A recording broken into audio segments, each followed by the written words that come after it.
It's the Barnstable Patriot Cup round 3 between the Hyannis Harbor Hawks and the Cotuit Kettleers. Welcome to McKeon Park. I'm Alex Rocco, joined alongside by my broadcast partner Joe Pratt, and we're just moments away from getting set between the third matchup between Hyannis and Cotuit. Cotuit comes into the day 13-8, Hyannis 12-8-1. These two teams playing just a couple of nights ago is getting the start for Hyannis is Aaron Savory, who pours on a first pitch strike to Devin Taylor, who leads things off for the Kettleers. Savory, the righty, kicks and deals the 0-1 pitch, taken beneath the knees as the count is even at 1-1. Taking a look at this Cotuit order, it's Devin Taylor who's DHing. He leads things off. Batting second is the catcher Matt Klein. Hitting third and in left field is Brandon Compton. As the 1-1 pitch to Taylor on the outside corner, taken for ball 2. So the count is 2-1 to the leadoff man, Taylor. At the hot corner, hitting fourth is Nolan Araki. In fifth, or batting fifth, playing right field is Easton Winfield, making his Kettleer debut. Batting sixth and playing shortstop is Timo Becerra. As the 2-1 pitch, off-speed taken high. So 3-1 is the count against the leadoff man, Taylor. Hitting seventh is the center fielder, Charles Davlon. Hitting eighth and playing first base is Tyler Cerny. And rounding out this Kettleer order is Jaron Advincula. Swinging away at the 3-1 pitch is Taylor, lofting a high foul ball down the third base line. So the count is 3-2 here. Immediately a good battle in this ball game. First at bat for Devin Taylor. First chance we get to see him in the leadoff spot and work the count full. Savory working out of the windup. The payoff pitch to Taylor, fouled straight back. It's been a revolving door for the Kettleers at the leadoff spot in this order. And Cotuit really struggling at the top of their lineup, hitting just 175 this season. That ranks 9th on the Cape. The 3-2 pitch to Taylor on the outside corner, laid off for ball 4. So Devin Taylor works a 7-pitch walk to begin the contest.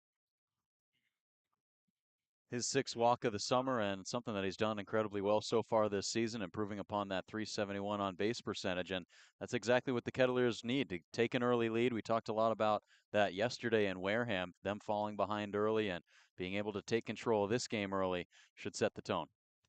Both teams coming off dramatic wins just a night ago. Cotuit with a 7-6 victory over Wareham, as now it's the lefty Matt Klein who looks at a first pitch that clips the inside corner. But Cotuit 7-6 victory over Wareham last night. Hyannis a 4-3 walk-off victory over Falmouth.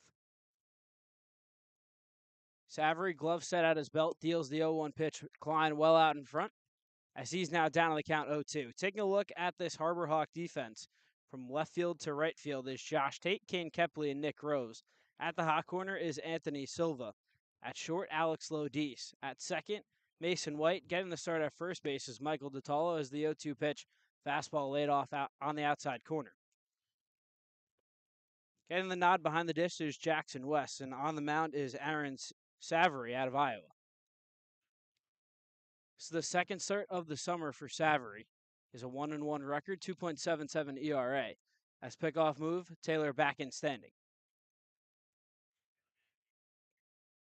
He's gone 13 innings so far this summer. 6 hits, 4 runs, all earned. Has walked 8 and struck out 18. The 1-2 pitch to Klein. Hard chopper down the first base line right at the Kettleers visiting dugout.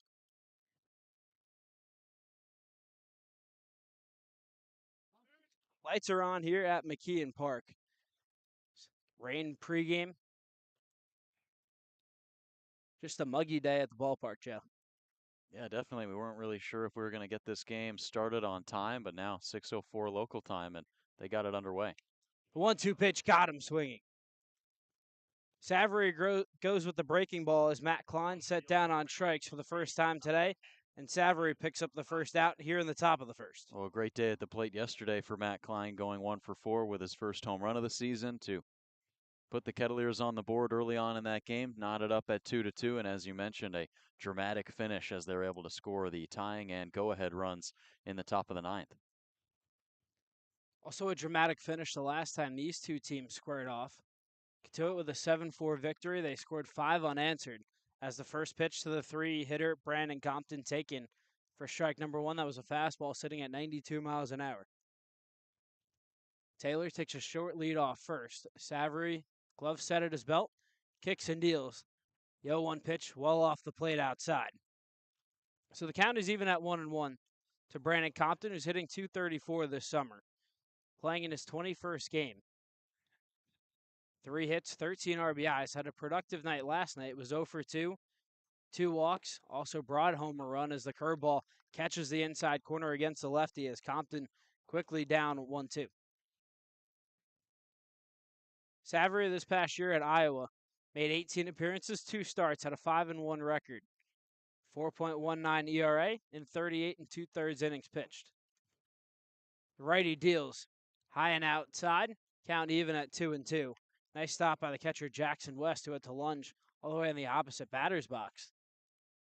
Yeah, really nice stop, and that's going to be really important today. You got to take into account the wet air above McKeon Park right now. Definitely this infield and outfield going to have to pay attention to some funky hops. The 2-2 low in the dirt, blocked in front by West. Staying put is Taylor off first as Savary went with the curveball as Compton didn't chase, so the count runs full here. Second full count through 3 batters for Cotuit to begin the ball game. Savary, glove set at his belt, pickoff move, Taylor back in standing, awkwardly nearly falls off the base. Taylor planted that front foot, but just took a tumble back, but luckily stays on the bag. Yeah, they did a lot of work on this infield pregame. No batting practice on either side and no infield. A little bit of infield for Hyannis, but mainly just to kind of test out the field, see how it was feeling, and clearly seeing some bumps there, and Devin Taylor has to kind of fix his dirt around where he's standing. The payoff pitch taken low and outside as it's 2 walks issued by Aaron Savary. And just like that, the Kettleers have runners on first and second with 1 out. Now, this is a field where you can get a bunch of funky hops. Of course, we were talking about the last time we were here, Alex, which was just a few days ago, called the launch pad in the outfield here at McKeon Park, where you see crazy hops in front of outfielders. They'll go over their heads. And today, there's definitely going to be more of that, but also enhanced a little bit because of this weather and the slick infield. Now it's Nolan Araki who's hitting cleanup today. Really been on a tear in his last 3 games. As the first pitch from the righty Savary taken well high and outside.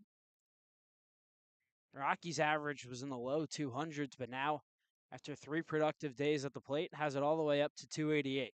It's his 17th game of the summer. Had 2 RBIs last night in the victory. Taylor stands off second.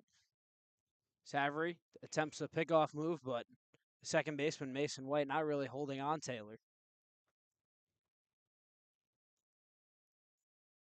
Araki over the last 3, 5 for 8 with a double, has scored a run, drove in 2.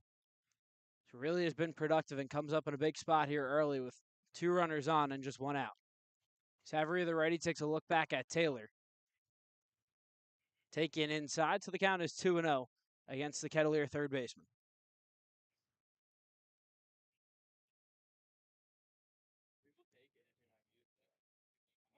Kettleer struggled with runners in scoring position last night. They have their first opportunity to drive in a run here.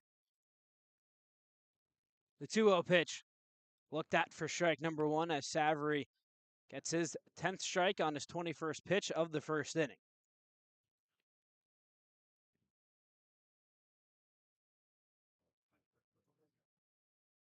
Both teams wearing pinstripe pants, Hyannis in the orange jerseys. Pickoff move, Taylor back in standing.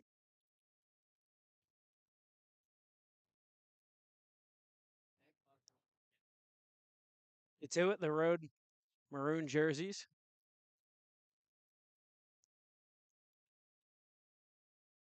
The 2-1 to Naraki, big cut on and missed as it's a 90-mile-an-hour fastball from Savary. As the count is even at 2-2 here.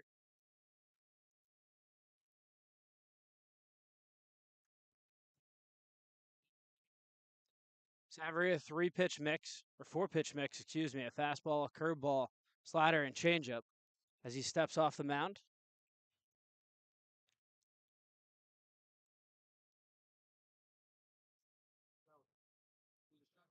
paying a lot of attention to Devin Taylor, who still leads off second, led off this ball game with a walk.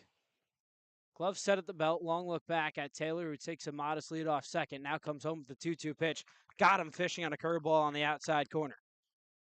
2 strikeouts for Aaron Savary, as there's 2 outs in the inning with still runners on first and second.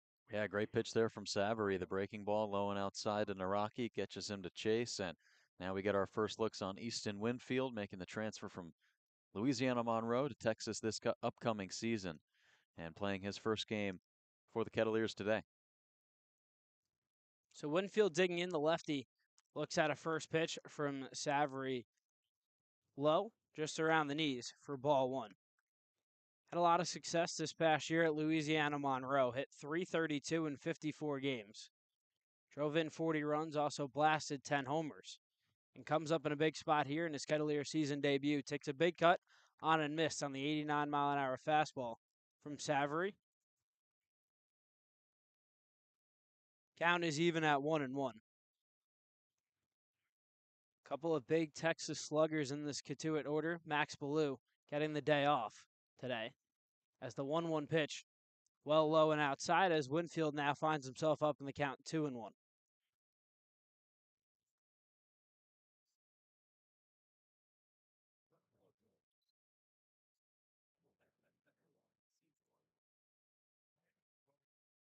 We've talked a lot about over the last few games, the first 3 innings being paramount for Cotuit's success as they have a good spot here. As the 2-1 pitch off speed fouled straight back just to the left of the press box here. So 2-2 is the count with 2 outs in the inning. Devin Taylor stands on second. He led off this inning with a walk. Brandon Compton off first. He also walked. Savary, glove set at his belt, takes a look back at Taylor. Now comes home the 2-2 pitch, tipped into the glove of the catcher Jackson West. And Aaron Savary gets out of the inning without allowing a run. He issues 2 walks, but gets strikeouts of Matt Klein, Noel Naraki, and Easton Winfield. As we head to the bottom of the first, with Cotuit and Hyannis tied at 0 here on the Kettleers Radio Network. This Saturday, the Kettleers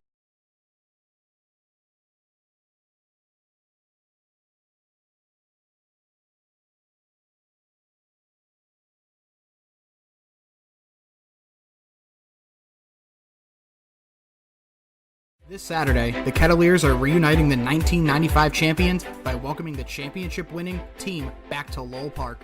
A blast from the past. Several of the players will take batting practice before a pregame ceremony honoring the team, followed by a group first pitch. The Kettleers will take on Chatham, the team Cotuit beat in 1995 for his 13th CCBL title. Join us in welcoming Kettleers history Saturday, July 13th at Lowell Park. Operating on Cape Cod since 1988, Advanced Embroidery has garnered national awards in embroidery and screen printing. They offer screenings on golf shirts, Oxford shirts, jackets, t-shirts, sweatshirts, hats, and bags. Advanced Embroidery will print your company's or team's logos anywhere. Thousands of satisfied customers can attest for Advanced Embroidery's attentive customer service, tight quality control, and quick turnaround time. They're open 9 a.m. to 5 p.m. Monday through Friday on 38 Plant Road in Hyannis. Beacon Gardens is a full-service garden center right here in Mashpee. They sell a variety of landscaping materials and seasonal produce to both consumers and landscaping professionals around the Barnstable Village. Stop by and see all Beacon Gardens has to offer at 182 West Barnstable Road in Austerville. Bottom of the first here at McKeon Park as Aaron Savary worked in and out of trouble after walking the first 2 of 3 batters he faced, issued walks to Devin Taylor and Brandon Compton. They got 2 massive punch-outs of Nolan Araki and Easton Winfield as the Kettleers stranded 2 runners on base. But now it's time for Hyannis to take its first cuts of the ball game. And Joe, how do the Harbor Hawks line up? Well, they'll lead things off with Kane Kepley playing in center field. Alex Lodis bats after him at shortstop. Michael DiTallo, the first baseman, batting third. Mason White plays second base, batting in the cleanup spot. Eric Snow gets the start at DH, batting fifth. Batting sixth, it'll be the catcher Jackson West. Anthony Silva bats after him, followed by Nick Groves. And then Tate, the left fielder, batting ninth. First pitch to the leadoff man, Kane Kepley, fouled straight back over the press box. As getting the ball for Cotuit today is Colton Hartman, making his first start of the summer. He's made 3 appearances so far as a 10.8 ERA and 6 2/3 innings worked. He's allowed 11 hits, 8 runs, all earned. He's given up 3 home runs, 1 in each of his outings, as a curveball looked at on the inside corner as the count even at 1-1 here to leadoff man Kepley. Also has walked 5 batters and struck out 8. The 1-1 pitch to the lefty, taken at the letters. Curveball is ball 2. Kepley this year has found a home at the top of this Hyannis order. In 21 games, is hitting .265 with 10 RBIs and a home run. As Hartman, the next pitch, taken low and outside on the 91-mile-an-hour fastball. So lefty-lefty matchup here, favoring the way of Kane Kepley. Hartman deals his 3-1 pitch. Kepley hits this one in a right field. Going back on it is Easton Winfield. He will look up. That hits off the wall. Winfield's throw cut off by the second baseman, Jaron Advincula. But it's a leadoff double for Kane Kepley as the Harbor Hawks are threatening to begin the bottom of the first. His 5th double of the season, and that one off the fence in right center field, as you mentioned, and that one, it's just a great way to start off this ball game. If you're Kane Kepley, who is in the transfer portal right now, but coming off of a phenomenal season at Liberty, where he hit .326, and 12 of those what he just did to start off this ball game. Out to shortstop Alex Lodiz taking his first at bat against Colton Hartman, but before that, a pickoff move. Kepley back in standing. Kepley, a guy who has a lot of speed, 13 stolen bases this summer. He's only been thrown out twice. First pitch to the righty Lodiz, taken for a called strike number 1.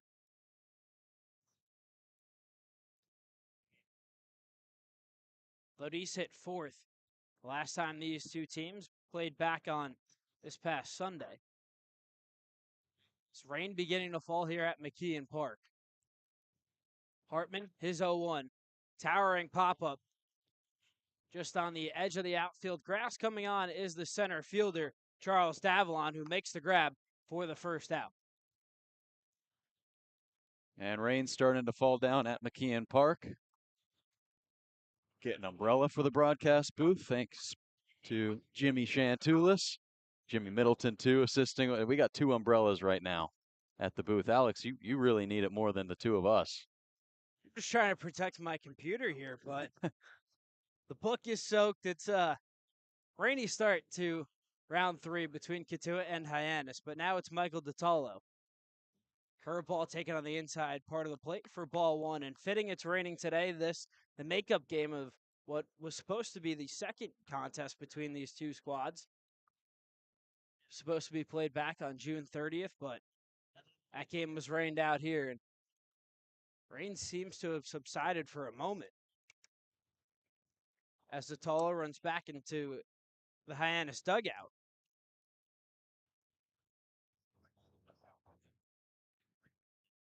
Yeah, it's kind of been off and on going into this ball game.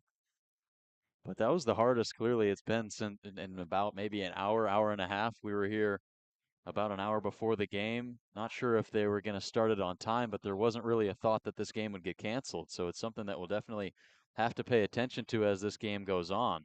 I know there might have been a slight chance for some more rain around 6:30, 6:45, but other than that, the radar looked pretty clean. Of course, we say that right now, though. DiTallo ran back into the dugout to get a pair of batting gloves. Always good when rain beginning to fall here. As the 1-0 pitch runs inside on the righty DiTallo, so the count is 2-0. DiTallo hit 6 in the order, was 2 for 5. Did have an RBI, but struck out 3 times in the Kettleers 7-4 victory. As Hartman pours in a strike to make the count 2-1 here.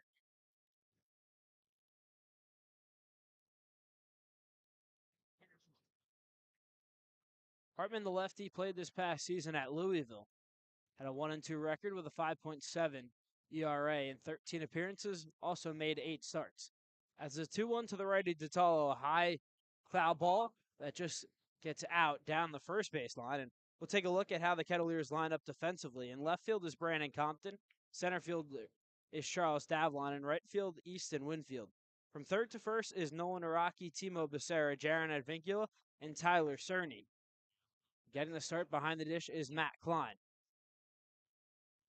So the Kettleers having different first basemen here after Tanner Thatch not in the lineup is currently at a friend's wedding as the next offering runs too far and tight. Now the count runs full here against the three-hitter Michael DeTalo. Yeah, got our first looks at Tyler Cerny, or our second looks really, but his first start at first base, played there for just about an inning when Tanner Thatch was taken out of the game to pitch the other day against Brewster. The payoff pitch, foul tipped straight back off the catcher's gear of Matt Klein. So Hartman will flip that ball aside right to the Kettleers dugout and get a new baseball as the count remains full here. And 6 pitches seen so far by the Hyannis first baseman.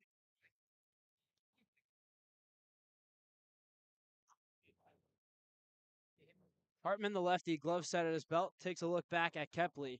Was a large lead off second. Now comes home, 3-2 pitch. Got him swinging. Foul tipped right into the glove of Matt Klein as it's back-to-back outs for Colton Hartman. Now that brings up the second baseman, Mason White. Yeah, Hartman climbing the ladder and picking up his first strikeout of the day and trying to lower that 10.80 ERA that he had going into this contest with 3 appearances, but earned runs in each of his first 3 appearances and really ran into some issues with walks at times. His second appearance against Brewster did a nice job of pounding the zone, but of course gave up some hits, gave up the home run, and that was really the difference. Oh, it's the lefty Mason White who looks at the first pitch outside for ball number 1. Hartman's allowed 3 home runs, 1 in each of his appearances, so definitely trying to keep the ball in the ballpark as the 1-0 pitch spiked in the dirt, kept in front by Klein.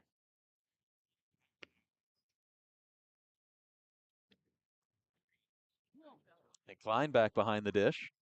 Of course, with Cerny at first, Klein getting back to his normal position, but played a great first base yesterday at Wareham. Of course, we mentioned the solo home run, but to be able to do it in the field as well is something that's been consistent for Matt Klein this year.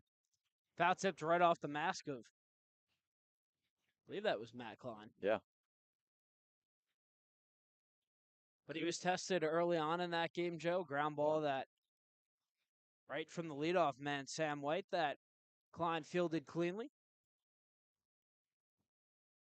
So definitely made an impact offensively, and of course offensively had 2 RBIs last night, the home run, a sac fly that tied the game at 5. As Hartman takes a look back at Kepley, who still leads off second. Holding him on is Timo Becerra. He's taking off for third. Klein's throw down to the bag is not in time.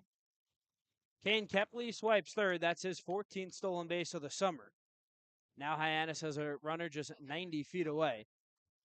That last pitch was taken for a strike, so the count is even at 2-2 here with 2 outs.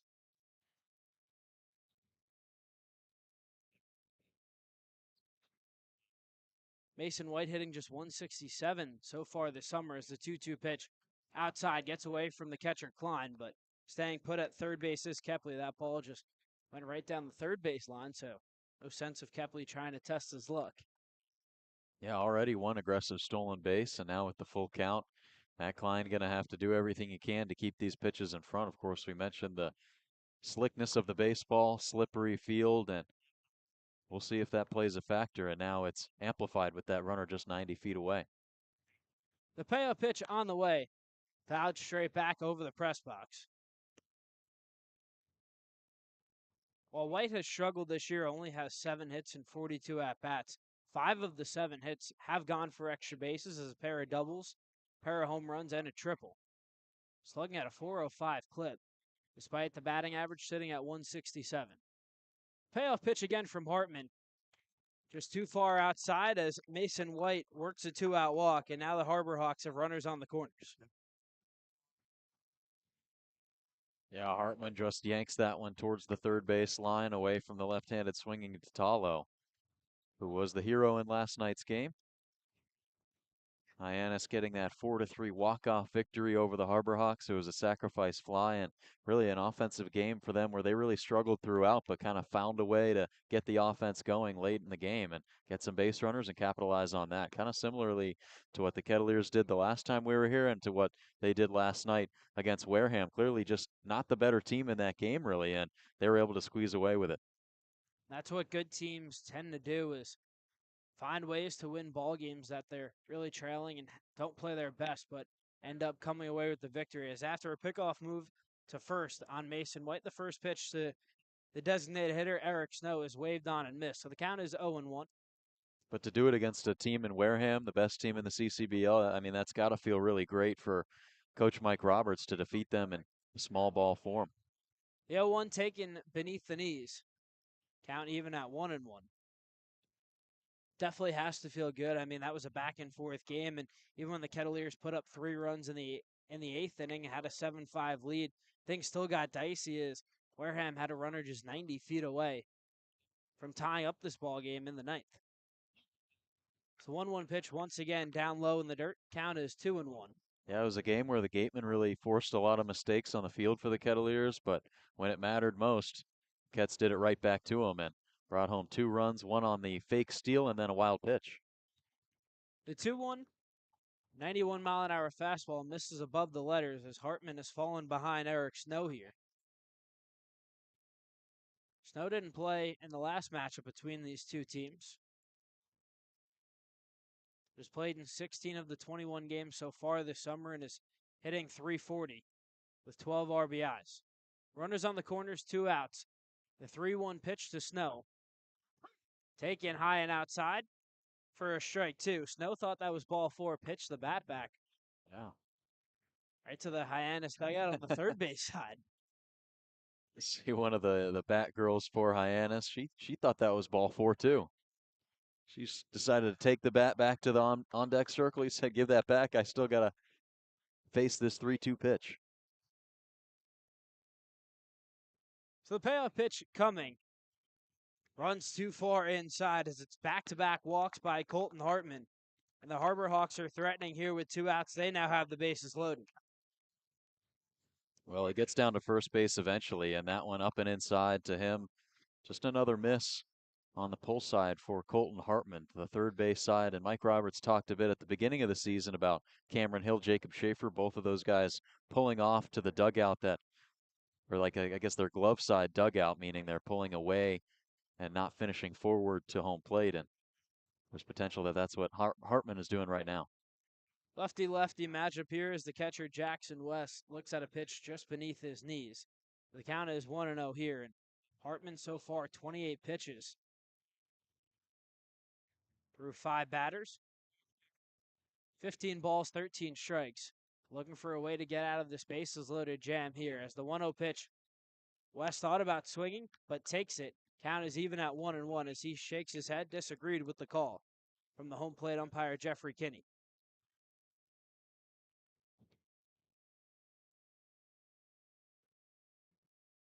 West was used as a pinch hitter, pinch hitting for Josh Tate, who hits 9th in the last time these two teams played, but the 1-1 fastball from Hartman misses beneath the knees. 92 on the gun from Hartman there, but still can't seem to find the strike zone. Long look in from the lefty, glove set at his belt. Kicks and deals the 2-1 pitch. Called strike 2.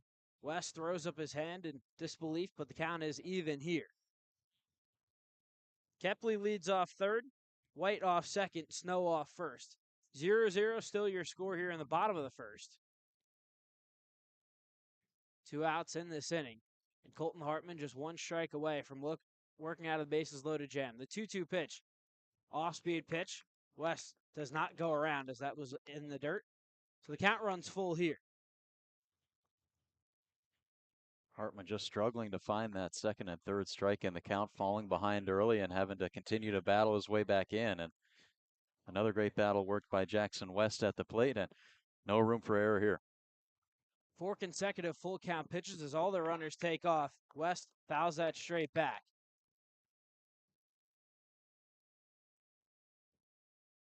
33 pitches Colton Hartman's up to so far in this inning, 16 strikes. But all it takes is one pitch to get out of a jam here. The 3-2 from the lefty, the runners take off again. Inside, West lays off. So it's an RBI base on balls as the Harbor Hawks take a 1-0 lead here in the bottom of the first.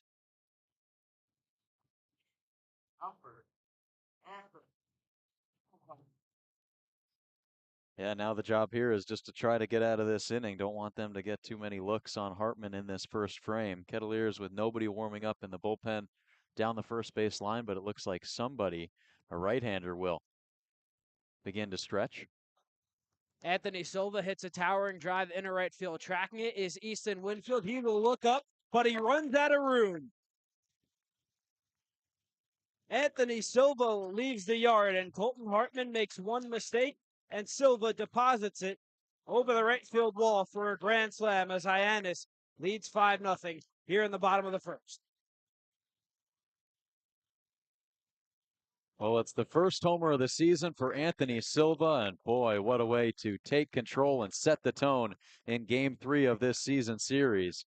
Mike Roberts will go out to the mound, bring the entire infield around him just to talk about maybe what just happened and give some time for that right-handed reliever to warm up down the first base line. But that one given a ride by Anthony Silva, and boy, that's exactly what the Harbor Hawks needed after this struggling offense has really kind of hit a rough patch in these last couple games, pretty much since the last time these two teams met. So to be able to put up 5 runs in the bottom of the first inning and, as mentioned, set the tone early in this ball game, it's huge for them and huge for Mitch Carricker's Harbor Hawks. But for the Kettleers, once again, they'll have to be playing from behind. Colton Hartman gave up a leadoff double to Kane Kepley and then got Alex Lodis to fly out in a strikeout of Michael Detallo. Then things started to unravel as 3 consecutive walks. Low to the bases actually brought home Kane Kepley on the RBI walk from Jackson West. Then Anthony Silva hits his first home run of the summer. So Hyannis leads 5-0 here, still with 2 outs in the inning. Now that brings up the right fielder, Nick Groves. And that is the first grand slam of the summer for the Harbor Hawks. One of now, well, now there's just 2 teams who don't have a grand slam. One of 8 teams with at least one.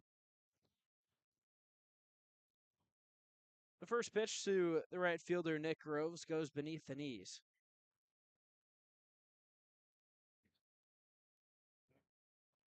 So 1-0 is the count. Hartman deals breaking ball. That clips the inside corner.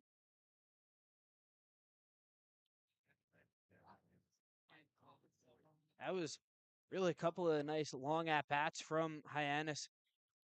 4 straight full count at-bats for the Harbor Hawks as the 1-1 pitch.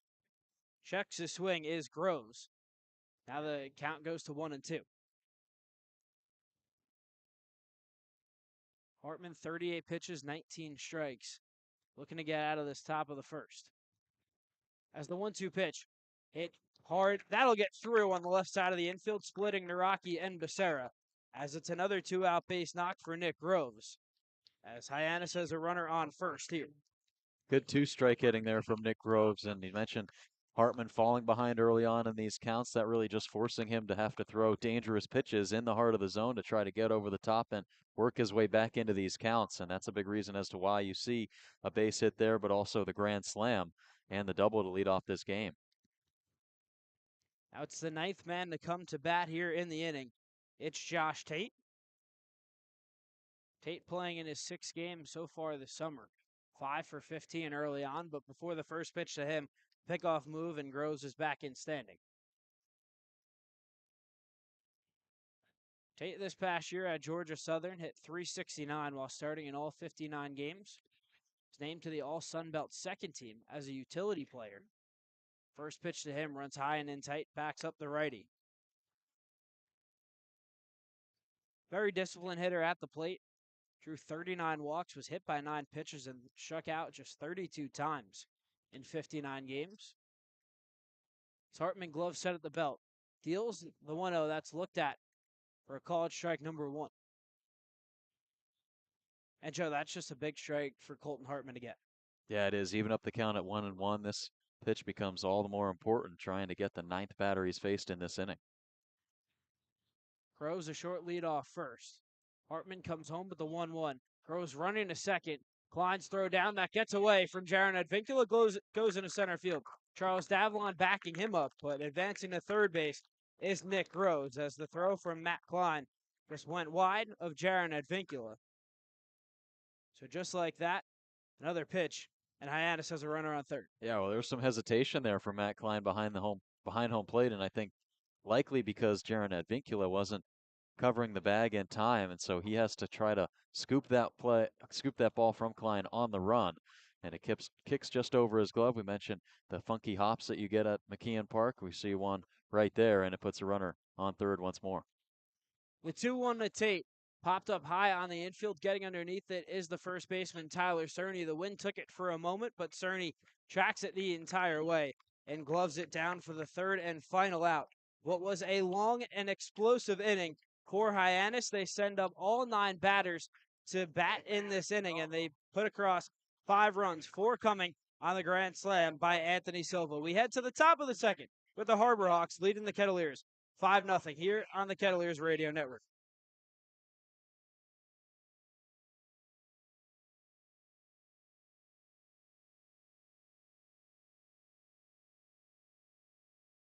Bortolotti Construction is your go-to provider for all excavation, drainage, and waterworks services.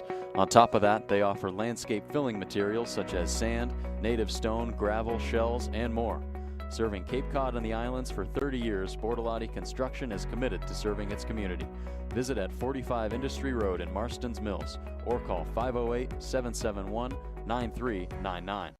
Coastal Rentals is the place to go for professional landscape and construction equipment. Whether you need tools and equipment for commercial use or for your own projects, Coastal Rentals has what you need. Purchasing gear is also available. Check out Coastal Rentals today. Cotuit Library. Since its founding in 1874, the Cotuit Library has served its community with an expansive collection that continues to grow. Their staff is dedicated to serving all ages, offering youth events weekly. The library has dozens of events scheduled throughout the summer, so be sure to head to the website at cotuitlibrary.org to see what's coming up next. The library is located right off Main Street. The Cotuit Library, a proud sponsor of the Kettleers.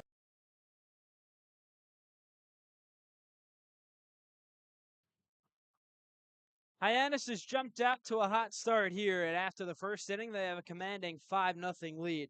After an RBI walk from Jackson West and a grand slam off the bat of the Harbor Hawks third baseman, Anthony Silva. As we head to the top of the second, it's the 6, 7, and 8 hitters due up for the Kettleers. Timo Becerra, Charles Davlon, and Tyler Cerny. Rain continues to tumble down. We saw a big meeting on the left side of the infield there between Mitch Carricker. Looked like maybe one of the members of the training staff for Hyannis, talking over with the umpiring crew potentially about the weather. We'll definitely be monitoring that as the game goes on and seeing what's headed our way in Hyannis. It was a long first inning that saw Aaron Savory throw 28 pitches, but his 29th, a called strike against Timo Becerra. On the flip side, Colton Hartman threw 43 pitches, just 22 strikes, and allowed 5 runs on 3 hits.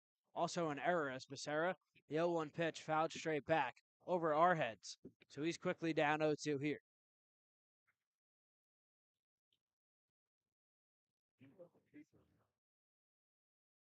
Becerra hitting 182 so far this summer as the 1-2 pitch bounces in the dirt, kept in front by West, who has to lunge over into the opposite batter's box. Right-hand hitting shortstop was 0 for 1 with an RBI. The last time these two teams played was used as a pinch hitter. Stays alive after fouling another pitch right toward the Hyannis dugout on the third base side. More fans starting to come to McKeon Park. A lot of fans with umbrellas, rain jackets, as rain continuing to go on and off. As the 1-2 pitch breaking ball gloved the other batter's box by West. So the count even at 2-2 to begin the inning.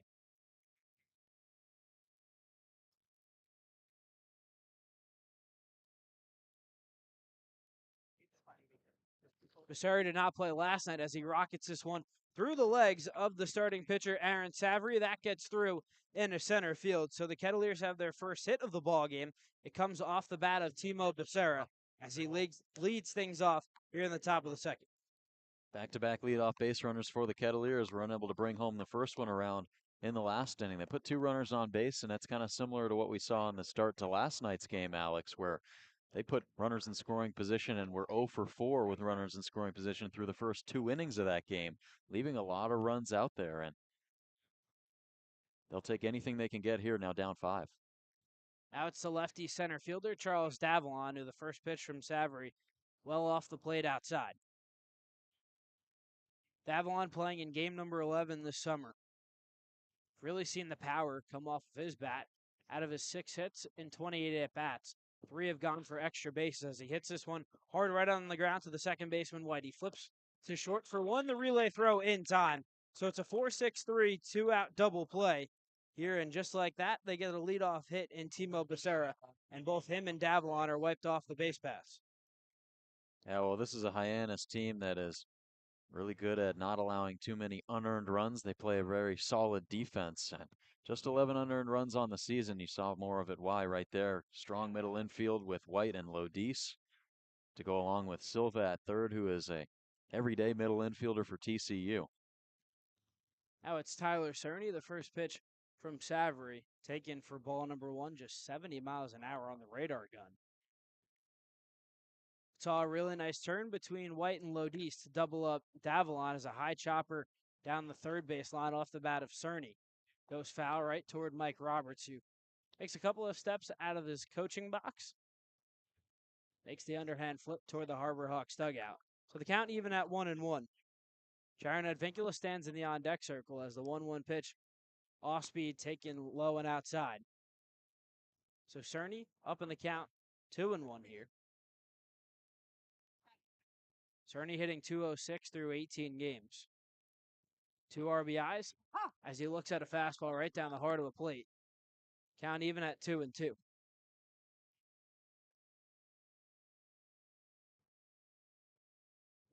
Savary, glove set at the belt, deals the 2-2 pitch. Cerny hits this one straight away center field. Backing up is Kane Kepley. He camps underneath it and will glove it down for the 3rd out of the inning. So Aaron Savary gives up the leadoff single to Timo Becerra, but rolls a 4-6-3 double play against Charles Davallon and rounds out the inning with a long fly ball to Kane Kepley in center field. We head to the bottom half of the inning with Hyannis leading Cotuit 5-0 here on the Kettleers Radio Network.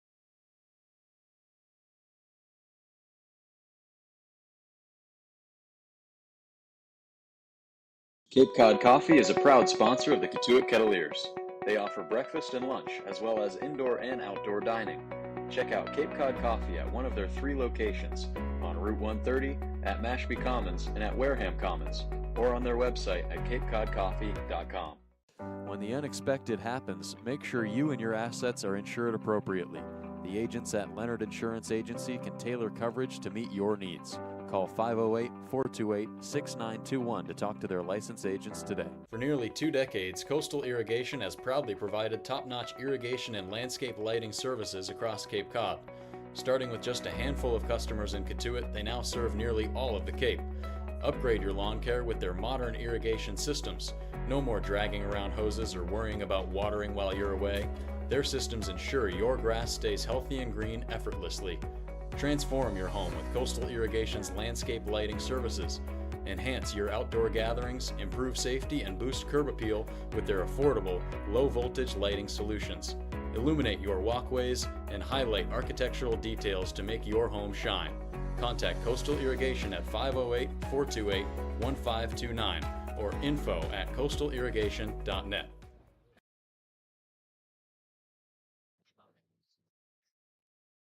Colton Hartman's day is done after just 1 inning as he allows 3 hits, 5 runs, all earned, walked 3, struck out 1, and of course gave up the grand slam, the 2-out grand slam to Anthony Silva. He throws 43 pitches, 22 strikes, and now Mike Roberts makes an early call to the bullpen, bringing on Lucas Perko for his 3rd appearance this summer. Yeah, Perko appeared against Orleans and also right here against the Harbor Hawks a few days ago at McKeon Park, where he gave up 1 earned run on 2 hits in an inning pitched. Did allow 1 home run and 18 pitches in that outing. And so, as you mentioned, Colton Hartman allowing a home run in each of his 4 appearances now this season. Perko already with 1 allowed against this Harbor Hawks lineup, who will return with the 1 man. And it was to the man who's leading things off. Kane Kepley looks at a first pitch. That's called a strike. Kepley today, 1 for 1 with a double. He came around to score off the RBI walk from Jackson West. Count is even at 1-1 after Perko's 0-1 pitch missed the zone. The 1-1 taken high just at the letter, so count is 2-1 here. Kepley also stole third base, picked up stolen base number 14 this summer. As Perko, the righty, deals the 2-1. Crouching down is Kepley, but it's called a strike regardless, so the count even at 2-2 here. Perko was gone 3 innings, allowed 4 hits, 2 earned runs. Has a 6 ERA, but is looking to eat up innings against this Harbor Hawk order. Kepley, the lefty, choking up on the bat with 2 strikes. This is a 2-2 pitch. This one flared into short center. Making the long run in is Charles Davalon, who makes the running grab for the first out of this bottom of the second. That's a good start for Lucas Perko. Couple of pitches and 1 out. Yeah, has allowed at least 1 earned run in his first 2 appearances and 3 innings so far on the season, allowed 4 hits with that 6 ERA, trying to lower that here in a long relief opportunity. First pitch to Alex Lodis, breaking ball that clips the inside corner. It was just 3 hits in that first inning for the Harbor Hawks, taking advantage, working counts, working a few walks, and taking advantage of that. There's 3 consecutive 2-out walks issued by Colton Hartman. As the 0-1 pitch swung well out in front by Lodis. He's down 0-2. Perko shakes off a couple of signs from the catcher, Matt Klein. They're still not on the right pages. Perko continuing to shake off. Glove set at the belt now, deals the 0-2 pitch to Lodis, spiked in the dirt. Kept in front by Klein. So the count is 1-2. Lodis, he's 0 for 1 with a fly ball to center field. Him and Michael DeTalo were retired. Hartman got 2 outs in the first 3 batters and then just 3 walks, the grand slam, and a single. All before he got a pop-up to Josh Tate. As the 1-2 breaking ball taken well outside, so Lodis evens the count up at 2-2. The 2-2 from Perko got him swinging. 2 quick outs for Lucas Perko coming out of the bullpen as he has gone through this first 2 hitters of the Hyannis order with relative ease, and now that brings up Michael DeTalo. Yeah, great finishing pitch there from Perko, who, as we mentioned, was a struggle for Colton Hartman, getting ahead of these batters and setting up his sequences the way he wants to. It's really effective. This time we'll start off with the breaking ball, so we see him mix up a lot of times with the first pitch and kind of the way they sequence from there. But of course, that first pitch strike is ultra important. DeTalo 0 for 1 with a strikeout. This time hits this one hard on the ground to the third baseman, Naraki. Throw low in the dirt, gloved by Tyler Cerny. So it's a 1-2-3, bottom of the second for Lucas Perko, getting a strikeout of Alex Lodis. As we head to the top of the third, with Hyannis still leading 5-0 over Cotuit. But before we do, we'll bring on Adele Huffman, who has more. Thanks, Alex. Yes, I spoke with some of the players before the game today about some hidden talents that they have. So I'll just start going through the list, but be prepared for a question at the end, Joe and Alex. We've got, first off, Coach Willie T. He actually is a broadcaster, just like you guys. Next, we've got Matt Klein. He can raise his ears, and he did show me this while he was telling me about his talent. And, I had to walk away. It was a little off. And then we've got Timo Becerra. He can do one-handed push-ups. We've got Jaron Avincula, Nolan Naraki, and Joey Volchko, who can all 3 juggle. We've got Nate Hall, who's a drummer. Coach Kesselring can tell you any artist and song title. He calls himself the Human Shazam. Charles Davalon said he is a axe thrower. I don't really know if that one's true. And we've got Grant J, who says he can make a water drop noise with his mouth. But I'm going to throw it to you guys now because I want to know what your hidden talent is, Joe and Alex. I'm going to let you start first, Come Joe, on. as you're shaking your head. Hidden talent? I have no idea. I can't juggle. I can't do any of those things. Not a human Shazam. Um, this is a tough one to answer. It might even be tougher than the one yesterday. What song do you listen to get ready for the game? What do you think? Give me an extra second. I'm trying. All right, that's fair. I think for mine, I don't know if I'd call it a talent, but I do like to sing. And I did sing all throughout high school, was in chorus, so I'd go with singing. Nice. Oh, so I'm thinking we should have an Alex Rocco national anthem. Yeah, that is definitely not Sign happening. me up. Joe, I'm going to come back to you. Yeah, I mean, the best I can give you right now is golf. I like that Golf. game. Yeah. You are a golfer. Yes, ma'am. All right, you guys keep doing what you're doing, and I'll be back later. All right, Adele. Thank you. Thanks so much, Adele. Great work. As always, it's the 9-1 and 2 hitters due up for Cotuit as Sharon Advincula looks at a first pitch well outside for ball one. Aaron Savory back out for his third inning of work. 42 pitches, 23 strikes as he's gone 2 innings and struck out 3 Kettleers. The 1-0 high breaking ball grounded down the first base line and smooth hands by first base coach Willie T gloving that ground ball. More than just a first base coach and a broadcaster. And that's not a hidden talent. We know the great hands that Thompson's got. The 1-1 from Savory. Called low, which goes just beneath the knees as Advincula finds himself up in the count 2-1. Another 2-hit performance last night for Advincula, his 11th so far through 20 games as the average back up to 415. As he pulls ahead in the count after the 2-1 pitch, well outside to the lefty Advincula. 415 through 20 games, also has brought in 7 RBIs. As a 3-1 pitch, high pop-up down the third base line, getting underneath it is Anthony Silva reaching back and will make the play. As Advincula, high towering pop-up on the 3-1 pitch that he just gets underneath. As Silva makes the grab for the first out. Well, we mentioned it going into yesterday's game, was 0 for his last 6, and for a guy like Advincula, that I guess could be considered a slump for him this season, where he's the only CCBL player batting above 400. But at times we've kind of seen him dip beneath those pitches and pop them up into foul territory to the third base side. A lot of times he can stroke those down the line for hits, but in recent games he has had a difficult time doing that. Now it's Devin Taylor who looked at a first pitch called for strike number 1. The 0-1 foul twisting foul ball down the third base line, so Taylor quickly down 0-2 here. It seems like he is always down 0-2, a guy who really battles up there and will work the count as always, and more foul balls spoiled by him. Worked away to a leadoff walk to begin the game as the 0-2 pitch evades the glove of Jackson West, goes right back to the backstop and kicking off the blue padding in front of the brick backstop here at McKeon Park.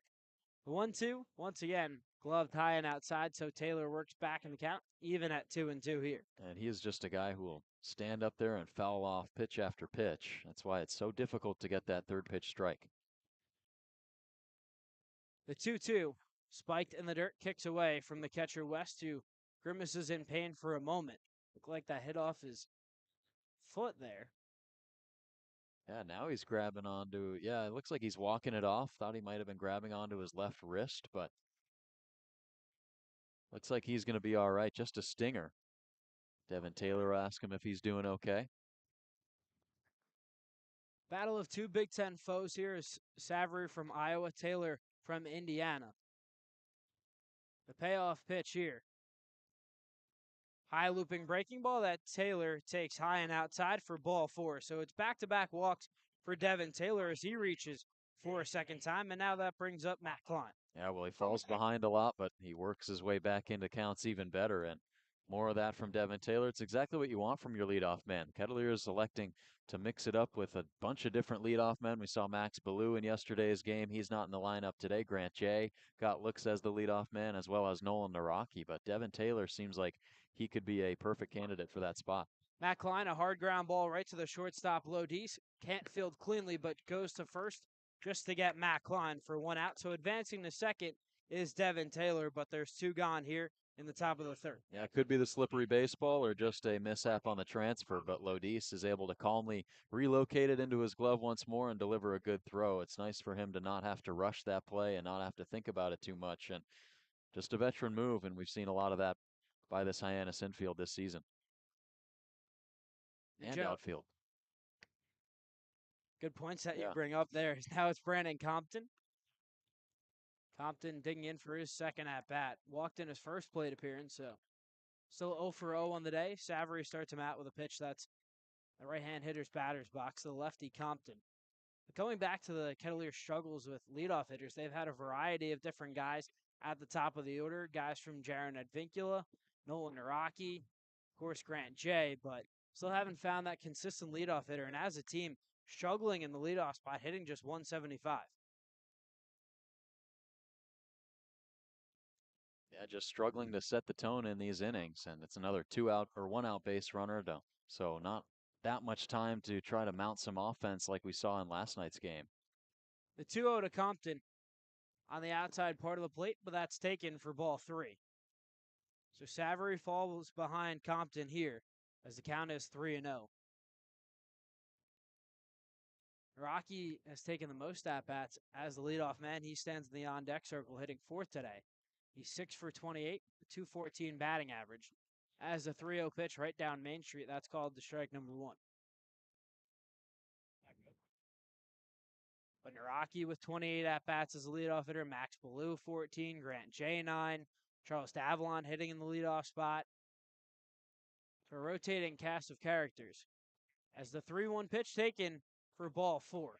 So Brandon Compton, he works a walk. So it's runners on first and second here with 2 outs.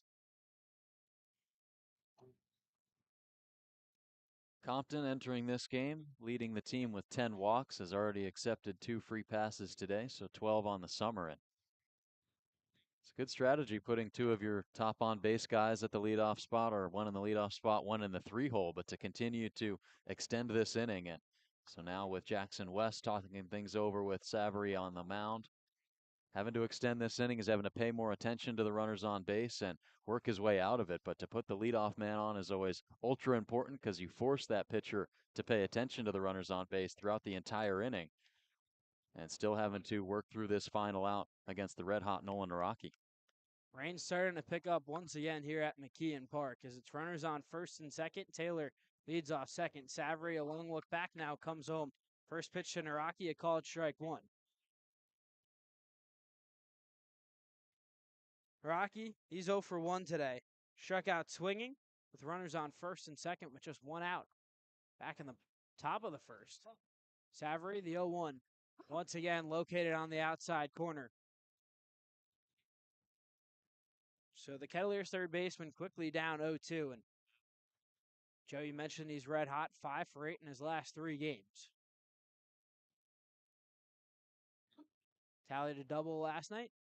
Also a pair of RBIs. As the 0-2 pitch spiked in the dirt, gets away from the catcher West. Goes right behind him. Advancing to the third is Taylor. Up to second is Compton. So now the count is 1-2 with runners on second and third, still with 2 outs. That's a big opportunity for Naraki, who had a clutch 2-out double after the solo home run from Matt Klein in the second inning in yesterday's ball game to keep the offense going, and that's what he's trying to do in this top of the third frame.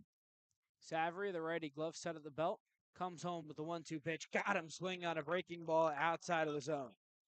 Nolan Naraki set down on strikes for the second time today as Aaron Savory works in and out of trouble, stranding runners on second and third as we head to the bottom half of the inning with the Harbor Hawks leading the Kettleers 5-0 here on the Kettleers Radio Network.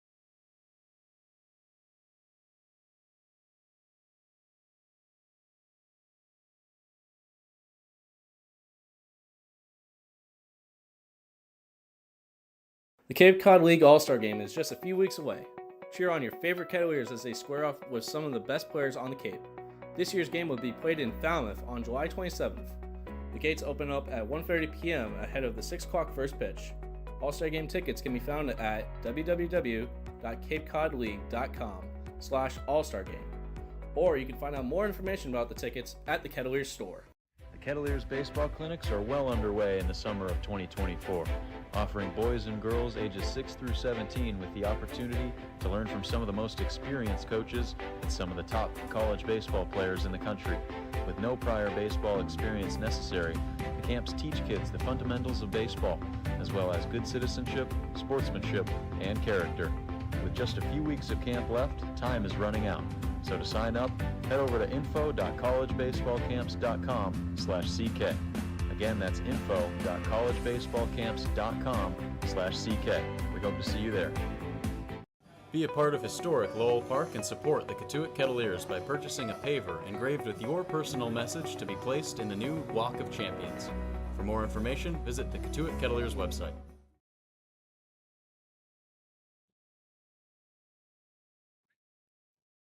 Four, 5, 6, 2 up for the Harbor Hawks here in the bottom of the third. I'm Alex Rocco, joined alongside by Joe Pratt and Adele Huffman.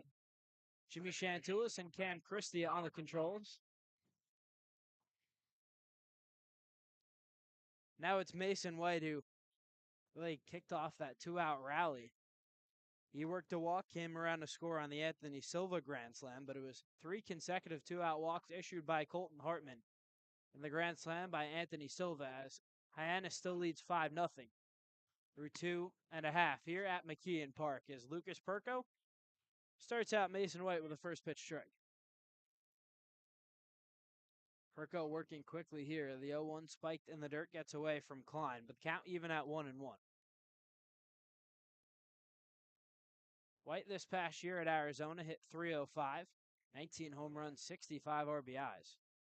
Led the team in home runs, slugging percentage, and RBIs.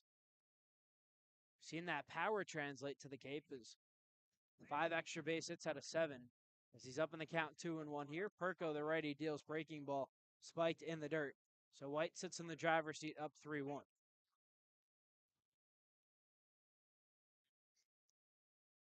He's hit 2 doubles, a triple, 2 home runs. Just looking for the rest of his game to really start to pick up. Perko out of the windup. Deals the 3-1 pitch. A high pop-up right on the first base side, right near the Kettleers dugout. Giving it a look is Tyler Cerny. He will let that ball fall to shield himself away from the Kettleers dugout. But just loses track of it, so it's a foul ball from Mason White. Pretty much all the way to the railing there, Cerny had to go. At the base of the dugout, not too much communication. And it fell behind him. Overrunning it slightly and having to deal with a brand new ballpark and position. The 3-2 pitch, chopped slowly, fielding it cleanly is Cerny. Underhand flip, not in time, as Perko was slow getting over to the bag, as it's a leadoff single for Mason White as he improves to 1-for-1 on the day and has reached in his first 2 plate appearances.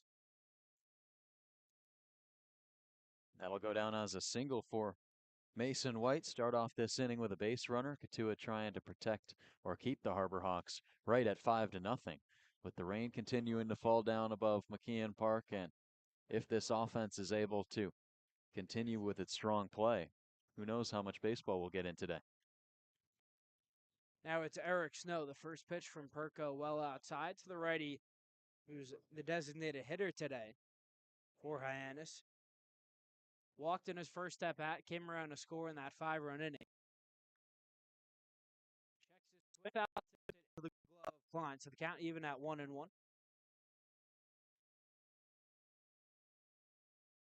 White with a short lead off first. Perko did a good job in that bottom of the second, worked a 1-2-3 inning against the top 3 hitters in this Harbor Hawk order. Coming back out for his second inning of work. The 1-1 pitch fouled straight back into the padding behind home plate.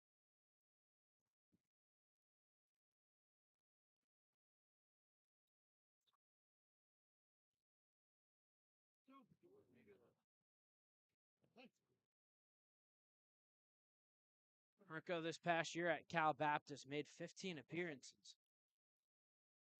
As the next offering, well above the letters. As Snow lays off. 2-2 is the count here. No outs in the inning. Taking off for second is White. That pitch gets away from Klein, goes down the first base line, so easily taking second is White. And now the count's full here for the second batter in the inning. It's an aggressive base stealing team. Hyannis in the top 3 in the CCBL, 44 stolen bags, and already they're third today.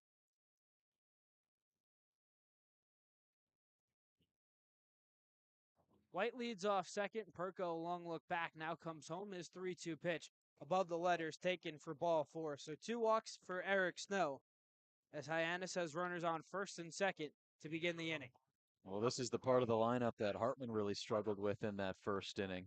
3 straight walks and then the grand slam.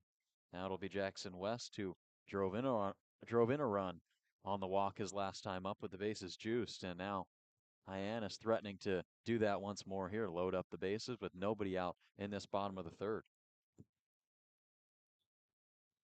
Perko looking to work out of trouble here with the catcher Westing in for his first at-bat against the Kettleers reliever. Starts him out with a first pitch strike.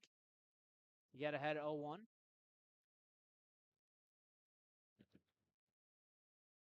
Sun trying to peek through the clouds here as it definitely got brighter here at McKeon Park.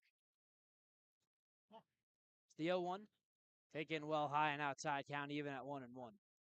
But Perko this past year at Cal Baptist had a 5-3 record with a 3.84 ERA. Made 15 appearances, started 12 games. Really got off to a hot start in his first 10 appearances at a 2.56 ERA as the 1-1 backs up the lefty West. So 2-1 is the count. 2.56 ERA in his first 10 appearances, that spanning 52 and 2/3 innings pitched, but in his last 5 really struggled.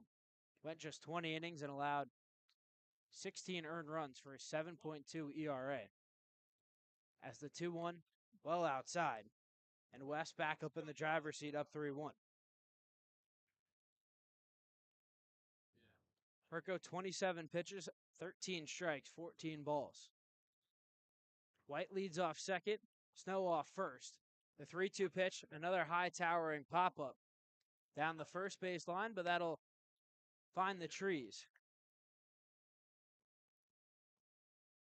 So West stays alive here.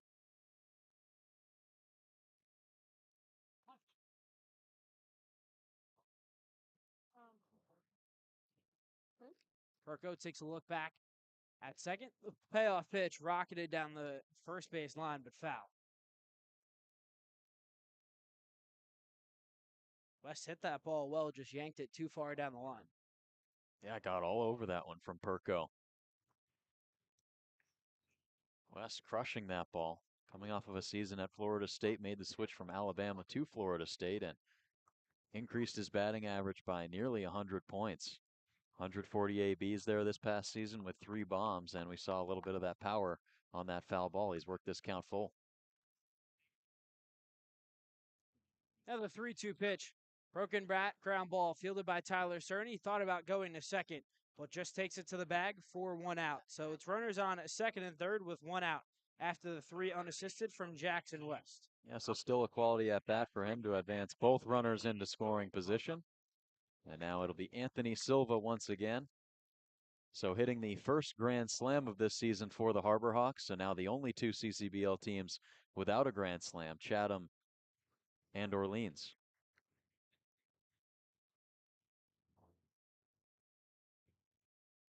Silva digging in already, 4 RBIs, has 2 more waiting for him, but Perko starts him out with a beautiful breaking ball that's looked at for strike number 1. Silva came into the contest through 14 games, hitting just 170. Had just 3 RBIs as he chases an off-speed pitch well outside. So he finds himself down 0-2.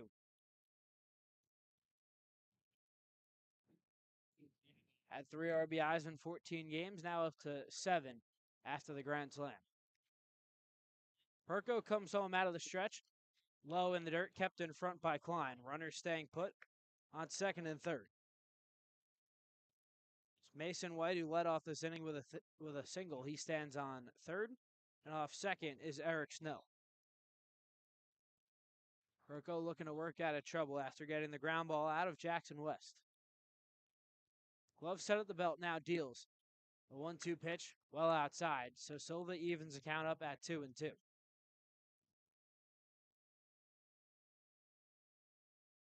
This past season at TCU, hit 4 home runs, 33 RBIs while hitting at a .268 clip. The 2-2 pitch from Perko, Silva thought about swing, checked his swing, but he lays off for ball 3. So Perko got ahead of him 0-2, but 3 consecutive balls has worked the count full here with just 1 out. Perko a long look in, now glove set right at his belt. Deals the payoff pitch. On the inside corner, got him looking. The second strikeout of the contest for Lucas Perko, and that's a big second out as the runners remain in scoring position. Yeah, you had that ball on a string, the breaking ball, starting at the top of the zone, breaking just off of the front left knee of Anthony Silva. He buckles at the knees and just watches it go by for a called strike 3, and this will be a massive momentum boost for the Kettleers if they're able to strand 2 Harbor Hawks in scoring position here.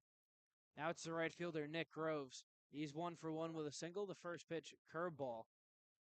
Just misses too far low and inside. Perko going to that breaking ball a lot. To put away hitters, to start hitters, definitely has control of it early on. Another breaking ball, this one rocketed, and evades a diving glove of Jaron Advinko. That gets into center field for 1. White comes around to score. Eric Snow follows him. So it's a 2 RBI single for Nick Groves, and the Harbor Hawks are pouring it on as they now lead 7-0 here in the bottom of the 3rd. Well, Groves not getting the start the last time these two teams played, but so far has killed the Kettleers this season. Already his 3rd RBIs against them and his 3rd hit, so he has done damage against the Kettleers in a tiny sample size and taking a 7-0 advantage in this ball game. So RBIs 11 and 12 for Nick Groves as he's now 2 for 2 on the day. It's Josh Tate. He's already up in the count 1-0. The 1-0 pitch spiked in the dirt, just gets away from Matt Klein barely, but staying put off first is Groves. Does have a lot of speed. Swiped his 8th bag earlier in the game. It's only been thrown out twice.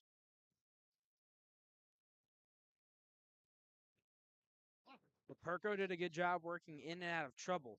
Allowed the first 2 hitters to reach, then got back-to-back outs, but the 2 RBI single of Groves makes it a 7-0 game. Another pitch in the dirt. Klein backhands it, keeps it in front. So 3 straight balls to the 9th man in this Hyannis order. It's Josh Tate, who's 0 for 1. Pop up to end that eventful first inning to Tyler Cerny over there at first base, who's holding on Nick Groves. Short lead for him. The 3-0 to Tate. Looked at for a strike right down the middle.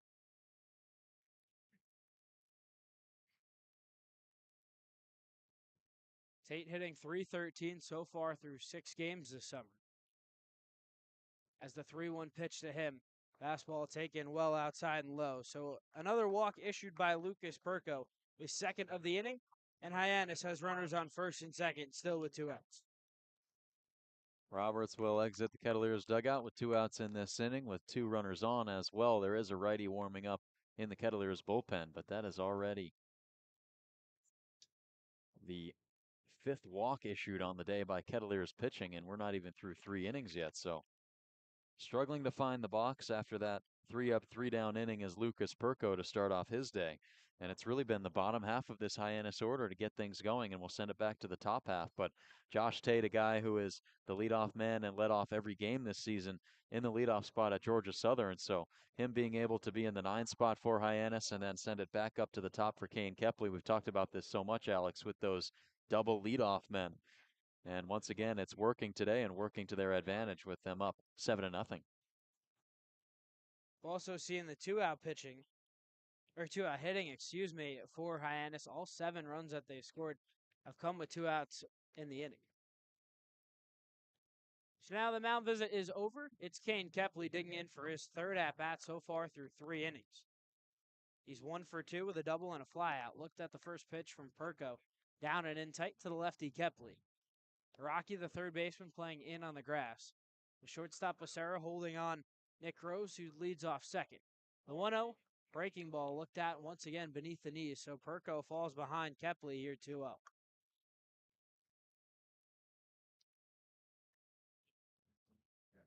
Kepley, just such an excellent story, was a former walk-on and became the leadoff hitter at Liberty after putting in a lot of time, and now finds himself up 3-0 after 3 consecutive balls from Perko.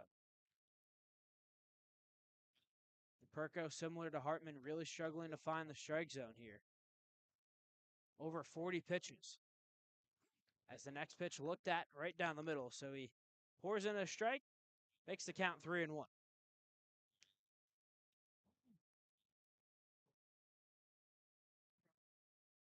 Groves leads off second, Tate off first. Perko, a long look back, now comes home, deals the 3-1 pitch. Kepley skies a foul ball down the right field line and well out of play. Just got underneath it. Looked frustrated after the long foul ball. Yeah, Perko jammed him, but looked like he might have had enough time to try to get around on that. Not going to get blown away by Lucas Perko, but he needs to find his finishing pitch here. Kepley choking up on the bat. Payoff pitch, spiked in the dirt, so he draws another walk. The third walk of the inning for Perko, and now once again the bases are juiced. And we'll see if Mike Roberts does decide to go to the bullpen here.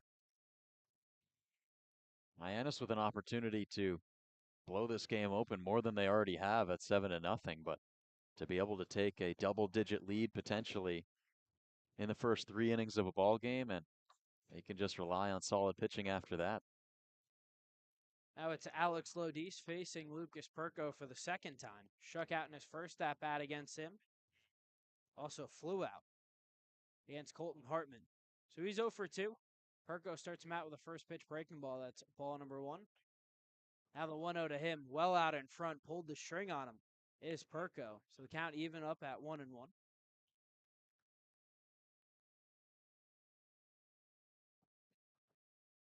Lodis, just one of 2 players that is yet to reach today. The other, Michael Detallo, who stands in the on-deck circle, as the 1-1 cracked hard down the third base line, but well foul. So, Joe, a similar story. Lucas Perko, 1 strike and 1 out away from getting out of this jam.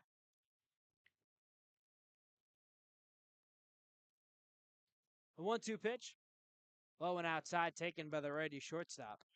So the count is even up at 2-2. You know, and a few of these pitches with 2 strikes haven't really been competitive. That one low and outside, bounced in, and you just got to find a way to throw a competitive pitch. The 2-2 pitch got him swinging.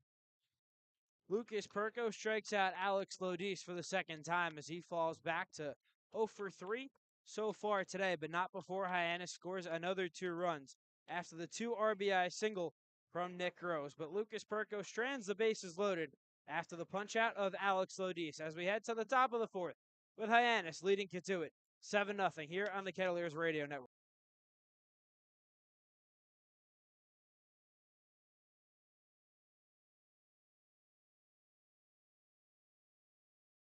Since 1980, the O'Rourke family has been catering Cape Cod clam bakes, making your events delicious and memorable. Founded by Jake O'Rourke, Jake's Clam Bakes has become a beloved tradition, now carried on by his son, Dan.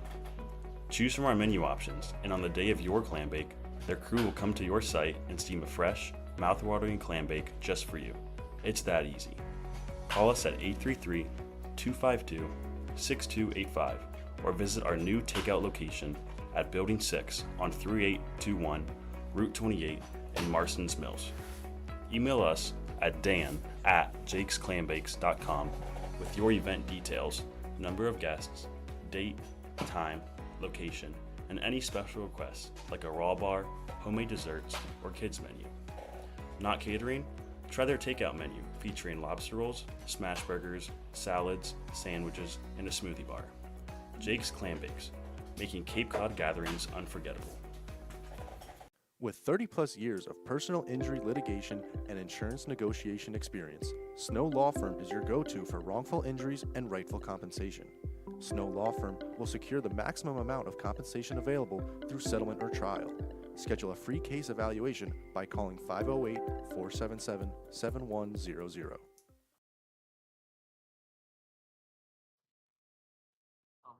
It's been all Hyannis so far through the first 3 innings as they have a commanding 7-0 lead over the Kettleers. That's the 5, 6, 7 hitters due up for Cotuit, and leading things off is Easton Winfield. Against the starter, Aaron Savory, as he hits a twisting pop fly into left field. Getting underneath it is Josh Tate. So 1 pitch, 1 out for Aaron Savory, as Winfield falls back to 0 for 2 in his Kettleers debut. Yeah, Kettleers with 4 base runners have already left 4 men on base, as has the Harbor Hawks, but they have also had 8 at-bats with runners in scoring position. And just to be able to get runners in scoring position and produce while they're there is something that they really struggled with the last time these two teams played, but clearly that script has flipped. Savory, the first pitch to Becerra on the inside corner, and called to strike number 1. Becerra has the only hit of the day for Cotuit. That was a single to lead off things in the top of the second. Hyannis has 7 runs on 5 hits. Cotuit no runs on 1 hit and an error. It's the 0-1 pitch taken low and outside. Count even at 1-1 to the Kettleers shortstop. Savory kicks and deals. Called strike 2 as Becerra watches it cross the inner part of the plate. Savory's done a really nice job, has walked 4 hitters. He's only allowed the 1 hit. It's the 1-2 breaking ball laid off low and outside to the righty shortstop.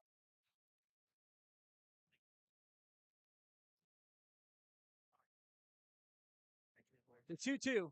Becerra shoots this one back up the middle. He picks up his second single of the ball game as it gets through into center field. Fielding it is Kepley, but Timo Becerra picks up his second hit and the Kettleers' second hit so far today. Yeah, and his second multi-hit game so far this season. To go back to his first one, you have to go back to his first career start with the Kettleers, where he went 2 for 5 with a double in their win against Bourne. Kettleers doing well against teams above 500, but falling behind early on in this one today. It'll have to be another comeback effort, but of course, Alex, 7 runs is not a comeback that many teams are equipped to make, but this is a Kettleers team that is strong from 1 through 9, and we've seen that in late innings. Seen a lot of comebacks over the last few games as the first pitch to Charles Davalon, well high and outside, so he was up in the count 1-0. Comeback against Hyannis the last time these two teams played. Comeback last night against Wareham. 1-0 to Davalon, high looping breaking ball that's gloved outside, so he's quickly up 2-0. Davalon today 0 for 1, bounced to a 4-6-3 double play. Right after Becerra notched the Kettleers' first hit. Back in the second. Savory, the righty, kicks and deals the 2-0. Davalon lays off. So that's well outside, and the count is 3-0. Savory, 71 pitches, 3 1/3, 36 strikes. Becerra with a short lead off first. Savory, the righty, set at the belt, comes home with a 3-0. That one misses high. So it's a walk on 4 pitches to the center fielder, Charles Davalon. And the Kettleers have runners on first and second with 1 out.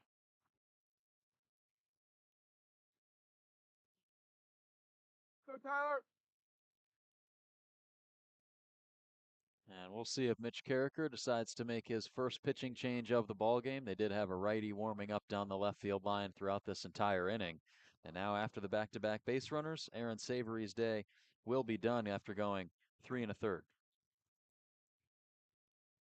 So Hyannis will make its first call to the bullpen, and with the new arm warming up, we'll step aside for a quick break here on the Kettleers radio.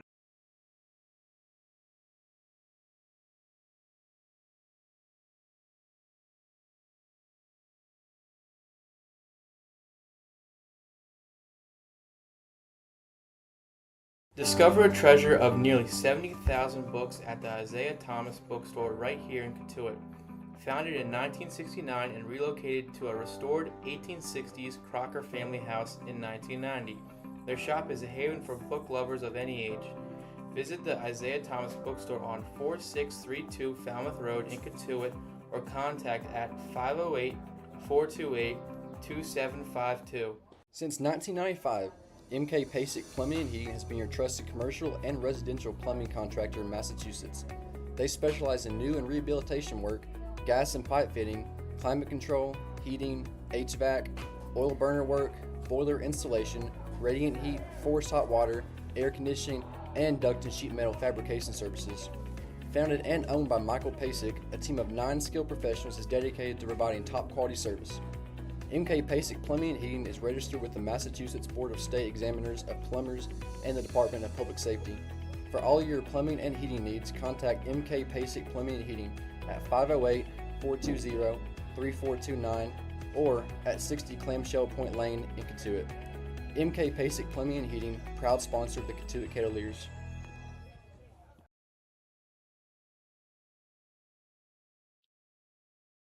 Aaron Savory's day is done. He goes 3 1/3, allows just 2 hits, both to Timo Becerra. Does not allow a run, but the 2 runners on base are his responsibility. Walked 5 batters, struck out 4, while tossing 72 pitches. 36 are for strikes. But it's a familiar face back out on the mound against the Kettleers. It's Casey Hintz, who, Joe, pitched the 9th inning the last time these two teams played. Yeah, he did allow 2 runs, both of which were unearned because there was a bunch of fielding errors by the Harbor Hawks on the infield, and one was actually made by the pitcher Casey Hintz on a bunt play. But he did also walk a man and strike out 1 batter, facing a couple of the Kettleers bats in this lineup that he will likely face in his second appearance against the Pinstripes. Devin Taylor reached on an error against him. Brandon Compton worked a walk. So the bats came alive against Casey Hintz, and Mike Roberts hoping for his squad's sake. They do so again here as Hintz starts out that bat against Tyler Cerny with a first pitch that runs too far inside. Cerny today, he's 0 for 1. Blew out to Kepley in center field that ended the second inning. Cerny well out in front on a breaking pitch from Hintz. Evens the count up at 1-1. Hintz, 3 pitches, a sinker, a slider, and a changeup. Making his 6th appearance so far this summer. It's a 1.59 ERA, and once again, Cerny well out in front there. So he falls behind in the count 1-2. But he has a 1.59 ERA so far through 5 appearances. Has gone 11 1/3 innings, allowed 6 hits. 4 runs, 2 earned. Walked 3, struck out 15 as a high foul ball goes over our right shoulder into the open soccer field behind us. So Cerny stays alive. Hintz this past year at Arizona was a Pac-12 All-Conference honorable mention after he had a 4.13 ERA in 27 appearances. Cerny stays alive again, foul ball in a similar spot. So the count remains 1-2, and Cerny doing a good job staying alive in this at-bat. Becerra leads off second, Davalon off first. Hintz takes a long look back, now kicks home and deals the 1-2 pitch. Got him swinging. Off speed on the outside corner as Tyler Cerny goes down on strikes, and he falls back to 0 for 2, and now that brings up Jaron Advincula. Yeah, great pitch there from Hintz. Low and outside causes Cerny to chase, and now facing the lefty Jaron Advincula, who grounded out in his lone appearance against Casey Hintz. It'll be a righty on lefty matchup, and now the Kettleers will have to rely on some 2-out hitting with runners on first and second. This is the man that you want to up at the plate with 2-out hitting as Advincula hits this one in the right center field. Gap camping underneath it is Kane Kepley, who ran a long way, but hauls in the long fly ball from Jaron Advincula. So Casey Hintz comes on and gets a strikeout of Tyler Cerny. A fly out to Kane Kepley in center field from Jaron Advincula. Stranding runners on first and second as we head to the bottom half of the inning, with the Harbor Hawks leading the Kettleers 7-0 here on the Kettleers Radio Network.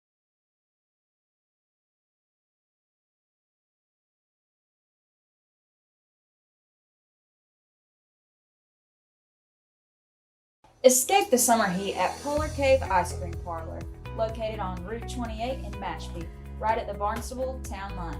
Our creamy, homemade ice cream flavors will delight your taste buds. Plus, Kettleers kids get a free comb on home game days. Call us at 508-477-5553 or email info@polarcave.com to learn more. Come chill with us and experience the coolest treats on Cape Cod. RCA Electric and Generators is dedicated to helping homeowners and building contractors select, purchase, install, and maintain the ideal generator for their specific needs. Since being founded by Randy Agnew in 1990, this Barnstable-based family-run business has grown its reputation by serving all of Cape Cod, the South Shore, and the South Coast. Get in touch today by reaching out to RCA at 508-428-0449 or visit in person at 153 Commercial Street in Mashpee. Willow Bend has been regarded as one of Cape Cod's and New England's premier private clubs and communities for over 25 years. Willow Bend is a family-friendly community right here in Cotuit. They strive for a fun and relaxed lifestyle with good times and good friends. Discover all that and more at Willow Bend.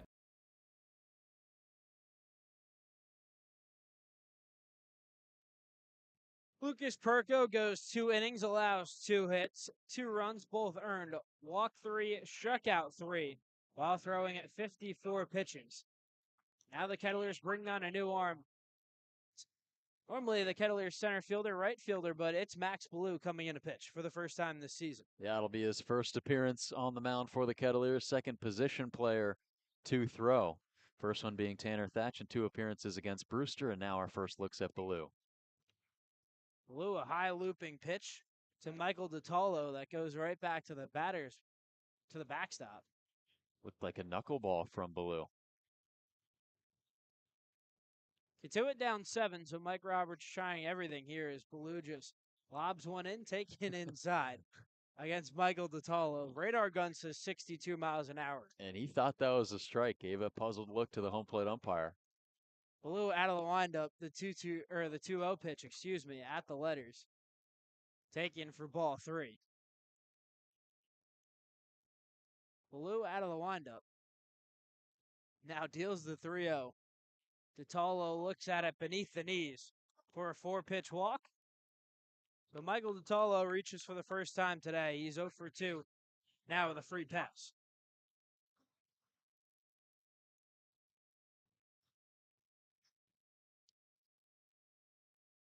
Ballou was named the Big 12 Player of the Year for his contributions offensively. Now that brings up the second baseman and left-handed hitter Mason White facing the righty Ballou, pours in a first pitch strike. The first strike from Max Ballou. Ballou now out of the stretch with DiTallo leading off first. Back-to-back strikes for Ballou here as White stepped out of the batter's box, but it's called a strike 2. White today, he's 1 for 1, has scored twice. Walked in his first at-bat, that coming in the first, and singled in his second. That was in the 3rd inning as a foul ball down the first base line. So the count remains 0-2 here. Nice job by Ballou to get ahead in the count here. Mason White been a tough out so far, already scored 2 runs, stolen a bag, a walk and a single. The 0-2 pitch, high, deep foul ball, well into the trees down the right field line.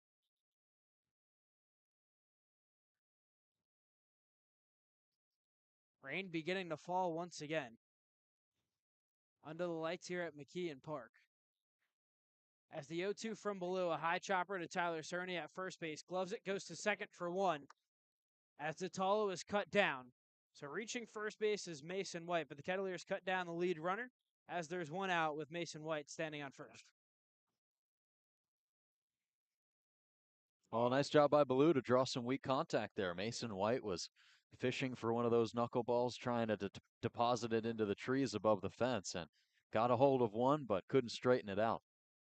Now a hot shot right to Nolan Naraki at third. The throw on to first base in time. So it's an inning-ending double play, a 5-3 double play as Naraki gloved the line drive off the bat of Eric Snow and made the easy toss over to first base to double up Mason White. So how about that for Max Ballou coming out of the bullpen, allowing the leadoff walk to Michael DiTallo.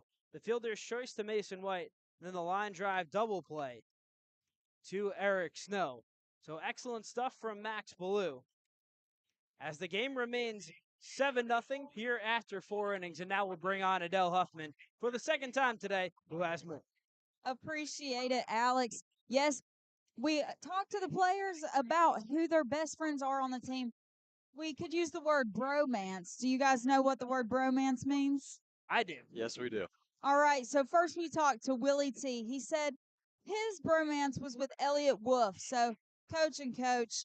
Timo Becerra, his bestie is Coach Kesselring. Jaron Avincula is Grant J. Nolan Naraki has really gotten close with Ebner and Compton, Nate Hall and Nolan and Rocky. Grant J said James Elwanger, so a good catcher-pitcher relationship there. And Joe and Alex, I got to know, broadcasting every game together, has the bromance sparked? Next question. I'd say it sparked when we started golfing. Oh, yeah.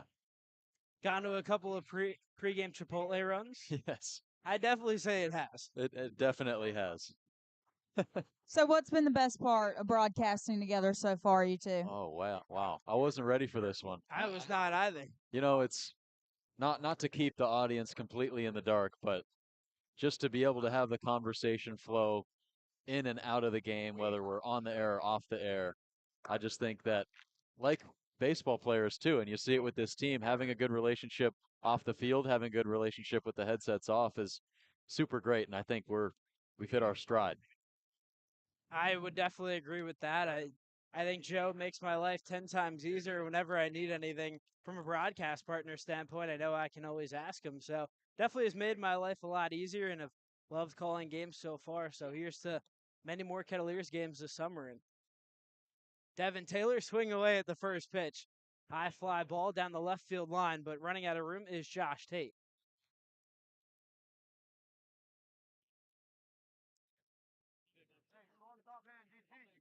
So a long fly ball from Devin Taylor.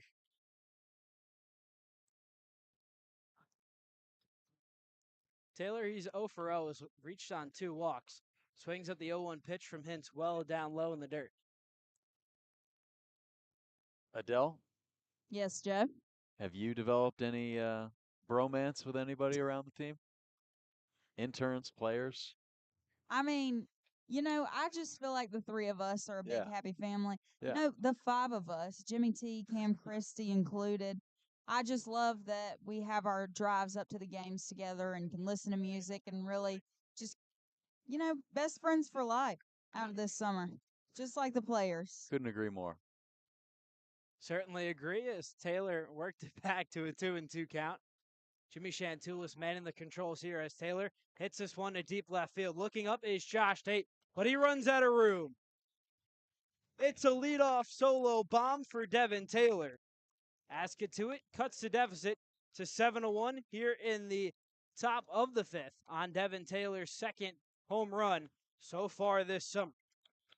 Opposite field power there from Devin Taylor. We knew he had it, and it's his second left field home run in this season. To go back to his first one, to have to go all the way back to game 2 on the season. Kettleers 2-1 win against Orleans at Eldridge Park. And we had to wait until game 22, but that one blasted into the trees above the left field fence. And Devin Taylor, a great day at the plate, just got even better. So Devin Taylor 1 for 1 has 2 walks and has a home run as it's the Kettleers' third hit of the ball game. It's now 7-1. First pitch to Matt Klein, misses downstairs for ball 1. The 1-0 pitch hit up the middle, and that'll get through into center field. So Matt Klein just hits a ground ball that gets past Mason White at second base and into center field. So back-to-back hits for the Kettleers here in the top of the 5th.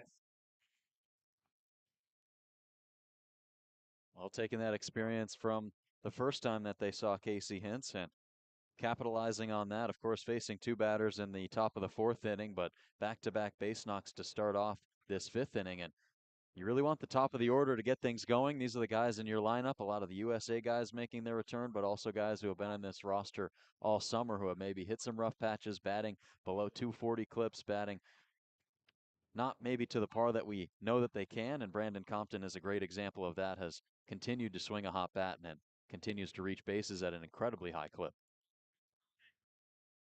First pitch to Compton. Misses, so Compton today, he's 0 for 0, reached on 2 walks. Standing on first base is Klein as the next pitch from Hintz in there for strike number 1. And the Kettleers offense has really come alive against Casey Hintz. 3 runs, first earned run that he has allowed here in his second appearance. Is 1-1 pitch, called strike 2 on a breaking ball on the low and outside corner to the lefty swinging Brandon Compton. Hintz, glove set at his belt, deals the 1-2 pitch, high lofted foul, out of play down the third base line. So Compton stays alive here.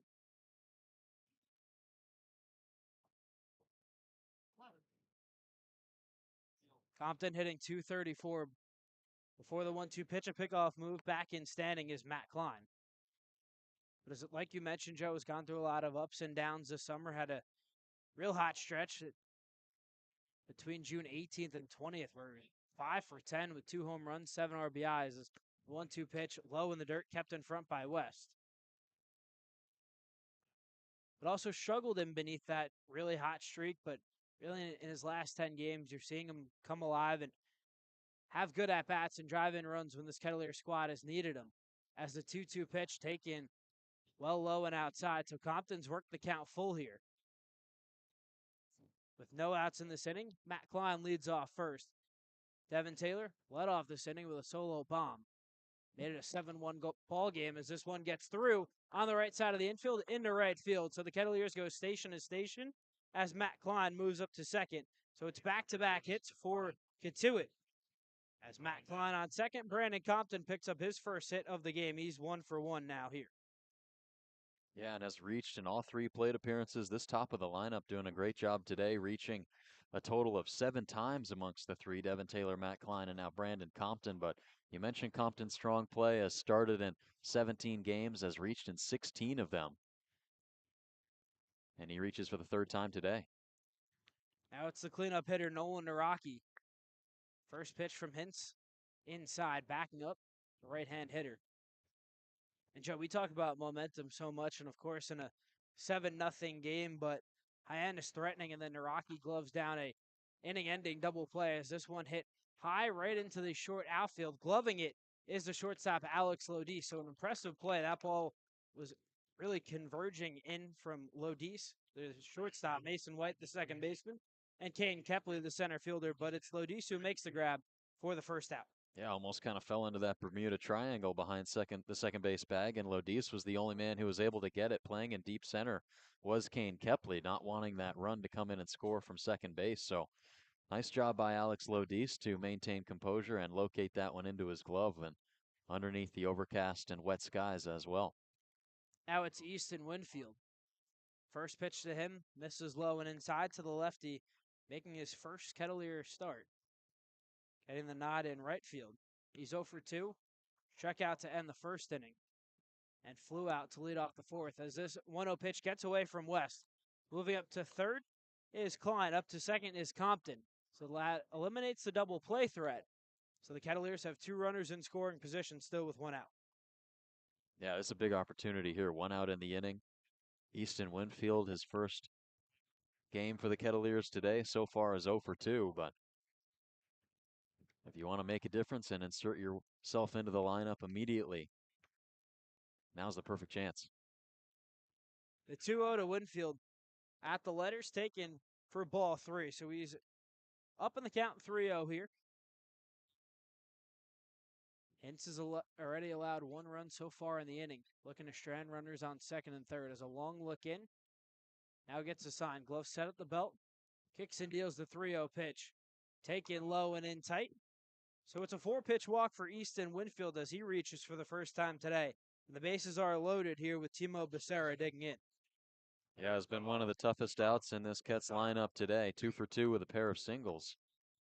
And a big opportunity here with the bases juiced. The first time the Kettleers will load the bases today. Hyannis has already done it, and they knocked their first grand slam of the summer. Kettleers already with 1. Now it's Timo Becerra.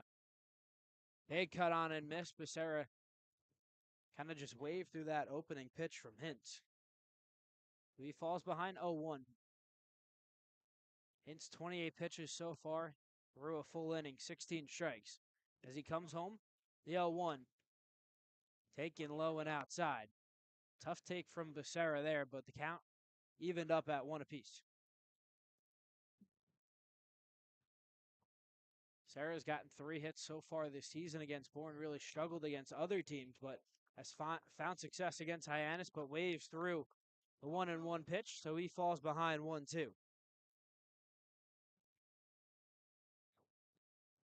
Becerra has his batting average up to 250 here. The 1-2 pitch low in the dirt. Jackson West, love that on the backhand. So count is even at 2-2 here with 1 out. Kettleers got base hits from the first 3 hitters in this lineup. Devin Taylor with a home run, Matt Klein with a single, Brandon Compton with a single. Now Becerra hits this one on the ground to the third baseman Silva. Goes to second for 1. There's no throw from Mason White. Coming in to score is Matt Klein. So it's an RBI fielder's choice for Timo Becerra. And the Kettleers are trailing 7-2. Yeah, he just reaches out over the plate and shoots that one to the left side on the ground and nearly squeezes through the hole, but nice defense playing back was Anthony Silva, who quickly relays that one to second and no play at first. So the second RBI with the bases loaded for Timo Becerra in just 2 plate appearances. And the Kettleers have made it a 5-run deficit. Now it's the lefty Charles Davalon swinging away at the first pitch, fouling it straight back into the netting behind home plate. So standing on third is Brandon Compton.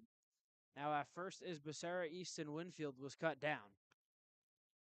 Davalon today 0 for 1 with a walk, but before the 0-1 pitch, a pickoff move, Becerra back in with a headfirst dive.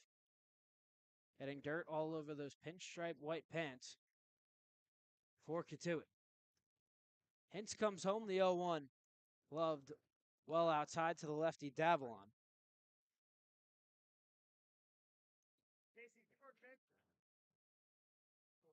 Hintz looking to get out of the inning after allowing 2 runs. Long look in, now glove set at the belt. The 1-1 once again outside, so Hintz setting up outside against Davalon, but it's just pushed the last 2 pitches off the plate.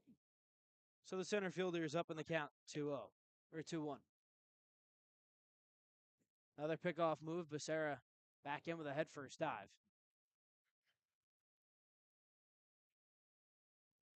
The 2-1 pitch, straight back once again.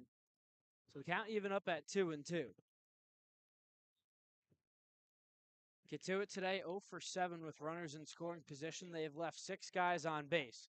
Compton leads off third, Becerra off first.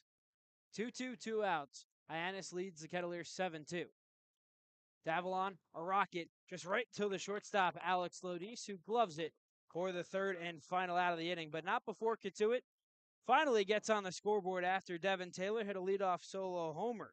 Then the Kettleers added 1 more run in the inning after an RBI fielder's choice from Timo Becerra. We head to the bottom half of the 5th with Hyannis leading the Kettleers 7-2 here on the Kettleers Radio Network. But when we come back, my broadcast partner, Joe Pratt, will take you the rest of the way here from McKeon Field. Don't go anywhere.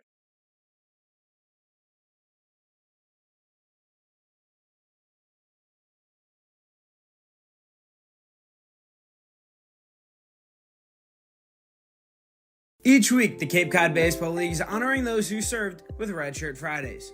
Every home team on Fridays wear red Cape League uniforms and an Army camouflaged hat. For every Friday game at Lowell Park, the Kettleers are honoring a hero of the game presented by the Massachusetts State Lottery. For exclusive Red Shirt Friday gear like fitted player hats, head to the Kettleers store at the ballpark. We hope you can join us for a Red Shirt Friday at Lowell Park this season. For over 40 years, Vollmer & Son Construction has proudly served its community, providing a wide range of construction services, from bathroom renovations to complete home remodels. When you work with Vollmer & Son, you are being taken care of by natives of Cape Cod who support the community by using local suppliers and subcontractors. Vollmer & Son Construction, a proud sponsor of the Cotuit Kettleers. Looking to connect with the right business? ZoomInfo's got you covered. With a database of over 100 million company profiles, they provide top-notch data to boost sales and marketing growth. Since 2007, ZoomInfo. Back from the bottom of the 5th inning and back on the mound is Max Ballou. He throws a looping breaking ball, the knuckleball at 61 miles an hour, above the zone to Jackson West, 1-0. So it'll be Jackson West, Anthony Silva, Nick Groves, 6, 7, and 8 for the Harbor Hawks. And now West takes a strike on the outer portion of the plate.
We've seen a ton of that today from Hyannis, a team that plays great defense and a big reason as to why they're third in the West Division. And now that one gets over the heart of the plate. 3-1 the count now to Nick Groves, who's 2 for 2. A 2 RBI single his last at bat in the third, and a single in the first. The windup and pitch from Ballou. Up and inside, ball 4. So a 2-out base runner issued by Ballou, and the Harbor Hawks will send Josh Tate up to the plate. That's where we're seeing Hyannis really do all of its work with 2 outs in the inning. All 7 runs have come with 2 outs in the inning, so this is kind of where they feel most comfortable, down and kind of out with the pressure on here with 2 outs. Josh Tate takes a strike low and outside as the runner steals second uncontested. Nick Groves with his second stolen base of the ball game, and the Harbor Hawks have put a runner in scoring position. Of course, an automatic stolen base attempt there with Ballou just throwing at above 60 as this one's laced straight back up the middle and into center field for a base hit. Josh Tate knocks the runner up 90 feet to third, but Nick Groves will hold up there. So the Harbor Hawks will avoid having a play at the plate to end this 5th inning, and they'll have runners on the corners with 2 gone. Josh Tate with a rocket right back up the middle. He's now having a productive day. He's 1 for 2, reached twice, walked in his last at bat, but now Hyannis has runners on the corners here and back to the top of the order. Back to the top with Kane Kepley. He's 1 for 2. Runner takes off and will advance to second easily, and sliding in safely is Josh Tate. So they'll put runners on second and third. The first pitch was a strike, even though it popped out of the glove of Matt Klein. An 0-1 count for Kane Kepley, the left-handed swinging outfielder, who walked his last time up. The 0-1 pitch bounced in there. Klein can't find it. It's to his left. Both runners will hold up as he locates it in the dirt.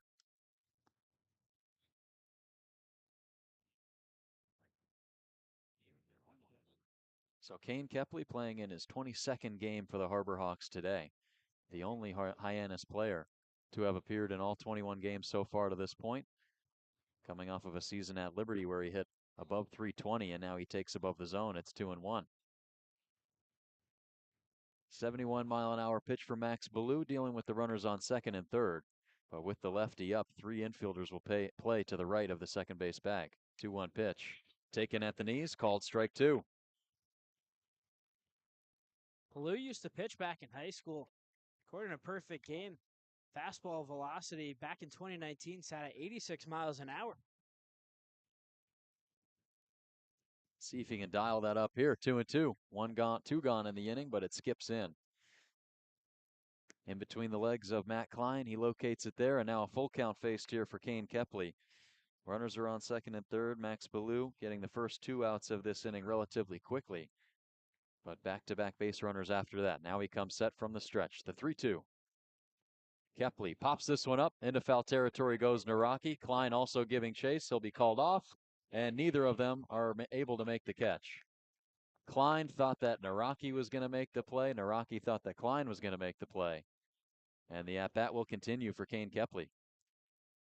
Naraki ran a long way for that foul ball and lost his hat in the process and sort of camped underneath it, but just a miscommunication between Klein and Naraki as they let that ball fall.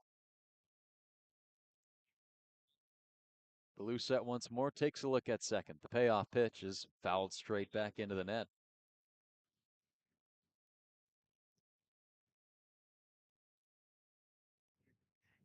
Lights are on here at McKeon Park. Slightly hazy clouds, overcast skies, as it has been all day. You mentioned the sun was trying to peek out earlier, but still thick overcast clouds overhead, and Kane Kepley will accept ball 4. He takes 1 pitch outside, and with a full count, he advances to first base to load him up. So Hyannis will load him up for the 2nd time in this ball game. First time resulting in a grand slam, and Alex Lodis has a chance, batting 0 for 3 so far today. First pitch he sees from Ballou. He backs up out of the way of it, and it's 1-0. 2 strikeouts and a flyout for Lodis, batted in the first, second, and third innings. So getting their 4th rotation around the order here in the 5th inning. 1-0, watches it all the way through and called to strike 1, low and away.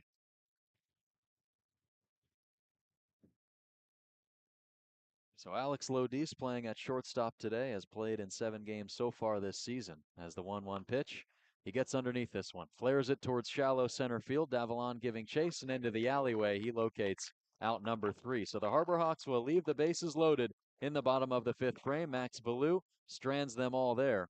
And we go into the top of the 6th inning with the Kettleers trailing 7-2 here on the Kettleers Radio Network. This Saturday, the Kettleers are reuniting the 1995 champions by welcoming the championship-winning team back to Lowell Park.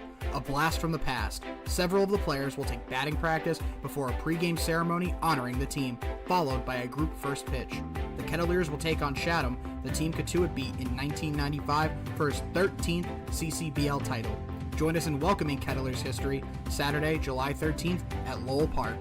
Operating on Cape Cod since 1988, Advanced Embroidery has garnered national awards in embroidery and screen printing. They offer screenings on golf shirts, Oxford shirts, jackets, t-shirts, sweatshirts, hats, and bags. Advanced Embroidery will print your company's or team's logos anywhere. Thousands of satisfied customers can attest for Advanced Embroidery's attentive customer service, tight quality control, and quick turnaround time. They're open 9 a.m. to 5 p.m. Monday through Friday on 38 Plant Road in Hyannis. Beacon Gardens is a full-service garden center right here in Mashpee. They sell a variety of landscaping materials and seasonal produce to both consumers and landscaping professionals around the Barnstable Village. Stop by and see all Beacon Gardens has to offer at 182 West Barnstable Road in Austerville.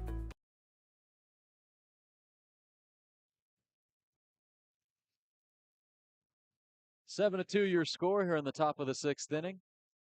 Alex Rocco, Joe Pratt are with you. Jimmy Chantulis on the controls, Adele Huffman along the sidelines as always. So it'll be Tyler Cerny to lead things off for the Kettleers. He is the 8th man in the lineup. Jaron Advincula in the on-deck circle, and Devin Taylor, who has reached in all 3 plate appearances, will bat in this inning against Casey Hintz, who comes set with the glove just above his belt. And from the stretch, he throws a pitch low and outside to Cerny, 1-0. So another frustrating day at the plate for Tyler Cerny. 0 for 2 with a long fly ball to center field back in the 2nd inning. Next pitch beneath his knees, 1-1. So Casey Hintz works into his 3rd inning of work, coming off of a season at Arizona where he had a 4.13 ERA and 27 relief appearances. Next pitch is low and inside and called to strike 1 on Cerny. In 32 and 2/3 innings pitched, struck out 24 and allowed 15 earned runs. As Cerny taps this one on the ground towards second base. White is up with it, throwing in the hole, and it's in time to get Cerny for the first out of the top of the 6th. Cerny's had a tough day at the plate now, 0 for 3 with a flyout, strikeout, and ground ball. And we've seen him in games really put some good swings on balls and drive it to the outfield and nearly come away with a home run, a double, but we've seen him get robbed a lot of times. But today, just struggling so far at the dish. Advincula gets out of the way of the first pitch, but it's still a called strike 1. He's also 0 for 2, a pop out in foul territory, and then a deep drive into right center field as he takes by his helmet, and it's 1-1. The rain starting to fall down once more here at McKeon Park. It's been happening in flurries, but this one likely the strongest we've had so far, as Advincula chops one on the ground towards third to the 2-hopper. Silva is up with it throwing, and in the infield grass delivers a perfect throw across the infield to get the second out. Advincula falls back to 0 for 2, and that'll bring up Devin Taylor. Some fans making their way to the very few dry areas here at McKeon Park. There weren't too many fans here to begin with, as the weather keeping people away from the ballpark today. Of course, you brought it up earlier, Alex, this being a Thursday that could have been an off day but was taken away because of the rain that we had last Saturday, 2 Saturdays ago actually, as Devin Taylor steps in and takes 1-0 outside. But every single game going on in the CCBL today is a makeup game. And now Taylor takes at the top of the zone and called to strike 1, 1-1 to Hintz. So we'll see how long this game goes on. Umpire's letting it go for now in the 1-1 pitch. Taylor checks his swing, and that's a called strike 2. Home plate umpire made the call despite Taylor thinking he did not go around. So now behind in the count, 1-2 with 2 gone. 7-2 the score. And Taylor takes down in the dirt. Count evens up at 2s. Before the at-bat from Taylor, Mike Roberts saying a couple of words over to the Hyannis dugout. So maybe game could be coming to a close rather soon. It is technically an official ball game as we're in the 6th inning. 2-2. Taylor takes up and away. Count full. So 2 full counts in this game faced by Devin Taylor. Of course, hit his second homer in his last at-bat just an inning ago. The payoff pitch. Swing and a miss, strike 3. Devin Taylor frustrated with himself after going down on strikes and being retired for the first time today. So Hyannis leading this game 7-5. Mike Roberts is talking things over with Mitch Carricker right now, who makes his way out to the infield grass. And Alex, we'll go ahead and keep it right here. As the home plate umpire walks Max Ballou out to the bump, it would be his 3rd inning of work, but Carricker will talk with the home plate umpire right now. He's walking him back to the 3rd base line. Mike Roberts heads back to the Kettleers dugout. What do you think the decision is going to be here? I think they're going to continue to play it. Max Ballou starting his warm-up pitches as the rain has started to slow for a moment, at least. And we said it earlier, they got through a large portion of the rainstorms early on. So maybe if it's just like this for the rest of the game, they continue to stick it out. It seems like kind of just when the wind picks up and that just kind of enhances the rain. It's already really moist, a lot of precipitation in the air. And this is a part of the Cape that is always seemingly getting hit with storms and getting hit with a lot of different weather impacts. I mean, being here last year, we worked through an extra innings game where it was raining all throughout, but the Kettleers and Harbor Hawks determined to finish off that ball game. And even despite all the weather, they did complete those 10 innings. And so looks like they're going to go ahead and play this game, or at least play this bottom of the 6th inning. And we'll take a quick break from McKeon Park with the Harbor Hawks in front 7-2 on the Kettleers Radio Network. It's fun.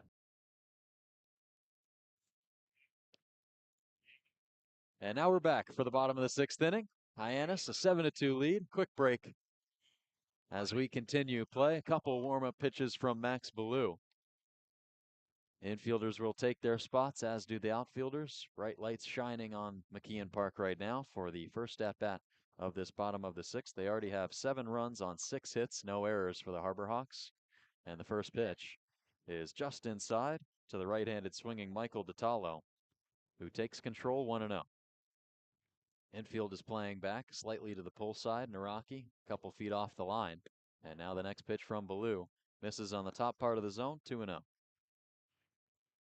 DiTallo reached on a walk his last time up. Before that was 0 for 2. Ballou's 2-0.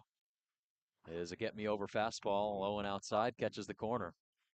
2-1 the count now. Jaron Advincula playing about 8 feet to the right of the second base bag from our perspective. Here's the next pitch. That one launched. Deep right field, going back on at Winfield, looking up, and that ball is gone. A solo home run to lead off the bottom of the 6th inning for Michael DiTallo. And that makes it an 8-2 advantage, the Harbor Hawks.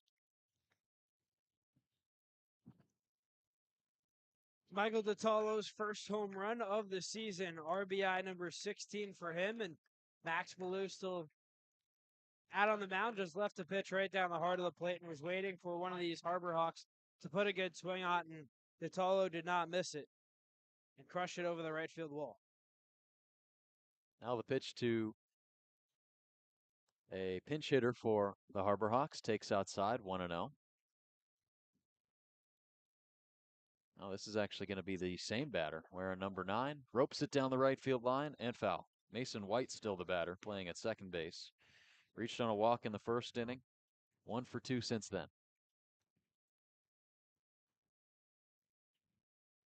Next pitch from Ballou, misses high. So DiTallo did that 8 times this past season at Dallas Baptist. Of course, was the hero in last night's game in their walk-off win against Falmouth, 4-3. Now the 2-1 from Ballou. Popped up just in down the right field line, but it'll creep out of play. Kettleers bullpen will have to vacate the bench. Takes a funky hop off that and goes to the right field corner. But now a 2-2 count faced by Mason White, who's going up against Max Ballou for the second time. grounded out on the infield his last time up. It was a fielder's choice, so he still made first, but now an even count at 2-2. The windup in the pitch. Misses up and away, and the count full now. Infield will play the pull side for Mason White.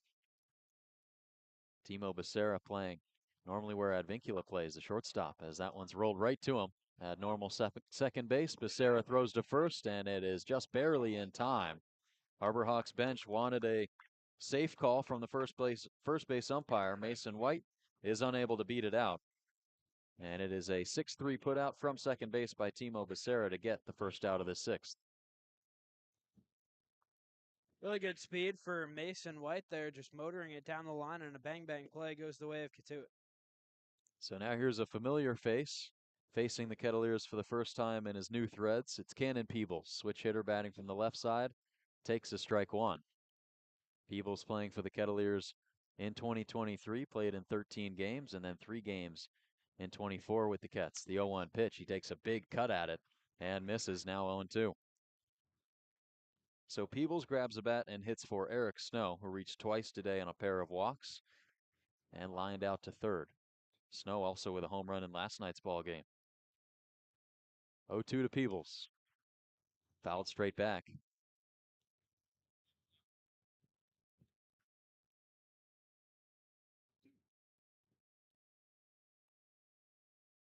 Peebles was on that last swing from Ballou, fouled that straight back into the fence after a healthy cut. Now he takes outside. That's a called strike 3. Peebles can't believe the call, talking things over still with the home plate umpire. The entire Kettleers infield thought that was out number 3. They'll have to go back to their positions. There's 2 gone for Jackson West. There's a lot of confusion on that play. Cannon Peebles was adamant that that ball was well outside the strike zone, and the entire Kettleers infield thought that it was the third out of the inning. The only one who didn't was Nolan Haraki at third. Slow tapper on the ground by Jackson West. Advincula charging in, throws on the run, and it's in time there to get the third out of this bottom of the 6th. So the Kettleers still trailing 7-5 as we send it to the top of the 7th inning. But before then, we'll check in with Adele Huffman once more. Adele? Thanks, Joe. Yes. As we've spoken about before, tonight we're playing for the Barnstable Patriot Cup, which is between the two teams, Cotuit and Hyannis, both in Barnstable. And it's just that friendly competition between the two teams to see who has the better record against each other at the end of the season. We've won both games so far, so a win today would have meant that we win the cup, but we still can win, Joe and Alex. What do you think would need to happen to turn this game around? Well, I mean, the first thing you need is base runners. It's exactly what happened the last time these two teams met. It started with base runners and then putting the ball in play, making the defense make mistakes. So maybe Mike Roberts will go back to some of that small ball tactics with bunts, stolen bases. We'll see, but down 8-2, this is a Hyannis offense that is pretty much just as strong as the last time we've seen them, but their timely hitting has really been the difference. So they'll still have another chance after today if they're unable to make a comeback and win this game, but it's already been a great season series so far against Hyannis. That it has, and I think for me, as the Kettleers have to do a better job of hitting when you have runners in scoring position. That's something that Mike Roberts has talked a lot about this year, having the ability to be clutch. Today, Cotuit's 0 for 8 of left 8 guys on base, so they want to pull a miraculous comeback, have to start delivering when you have guys on base. Yeah, I mean, maybe we'll see a little bit of what we saw yesterday between Jaron and I believe Max Ballou with their tricky plays in that 8th inning, surprising the crowd, making big plays and big runs. So you never know what's to come in this next inning. Oh, that's very true. And I mean, we were here a season ago with a pretty similar score on the board. I believe it was 7-1. Kettleers were in front and Hyannis erupting for 6 runs in the bottom of the 9th and then going on to win that game in extra innings. So you're absolutely right. Anything can happen, and definitely anything can happen in this in-season tournament, the Barnstable Patriot Cup. So we move into the top of the 7th inning. A couple other games going on around the league right now. 6-1, Chatham leads it in the top of the 4th over Harwich. A battle for the 3rd spot in the East Division over at Veterans Field right now. 10-2 lead. The Braves lead the Orleans Firebirds in the bottom of the 6th inning. Hyannis, of course, leading 8-2 right here at McKeon Park, but Falmouth a 5-1 advantage over the Gatemen. So Wareham on the verge of dropping 2 straight. 14-6 were given that 6th loss last night with the Kettleers 7-6 win at Spillane Field as that game moves into the top of the 8th. The Commodores a 4-run advantage. 2-0, or excuse me, actually 2-2 now. YD and Brewster over at Red Wilson Field, and that game is headed to extra innings. So we move into the top of the 7th inning. Matt Klein will take a ball outside from the new pitcher, Sean Fitzpatrick, lefty out of Arizona State, and a lefty-on-lefty matchup to start off this frame. Klein takes low and outside for a called strike 1 for the count to even up. Sean Fitzpatrick getting into his 7th game this summer. Already a save for the Harbor Hawks. And coming off of a season at Arizona State where he made 27 relief appearances. Now he misses low and away, and Klein ahead 2-1. Fitzpatrick really blanked the Kettleers lineup the last time he pitched against him. Went 2 1/3, didn't allow a hit or a run, didn't walk a batter, and struck out 4 in the last game between these two squads. Klein takes in the same place as the second pitch he saw for a called strike 2. See if Fitzpatrick goes back there, really trying to aim low and outside to the left-handed swinging Klein. 2-2. Breaking ball that he thinks about swinging at, but it finds the dirt, and the count full here to Klein. So Klein continues to swing a hot bat since becoming the nearly everyday man behind the dish. Here's the 3-2 pitch, and he stays alive by fouling it back. Klein so far today is 1 for 3. His last at-bat, a single back in the 5th inning. That extended his 4-game hitting streak to 5. Now the payoff again from Fitzpatrick. Klein swats at that one, pops it up into foul territory. That one will twist down the line towards the Hyannis bullpen, take one hop, and meet the trees. Klein back behind the dish today, got the start at first base yesterday at Wareham. Back to catching today. Went 1 for 4 with a homer. 2 RBIs with a sacrifice fly. Now the 3-2 once more. Slow tapper in front of home plate. Out to get it is Fitzpatrick. Pirouettes and throws to first in time to get Klein for the first out of this top of the 7th. Strong play from Sean Fitzpatrick there is just a dribbler off the bat of Klein. Fitzpatrick fielding his position well and making a strong throw after pirouette just off the mound. And that's exactly how you want to start out if you're Sean Fitzpatrick, working weak contact and getting the first out, the first batter that you faced. Fitzpatrick now throwing against Brandon Compton, back-to-back lefties.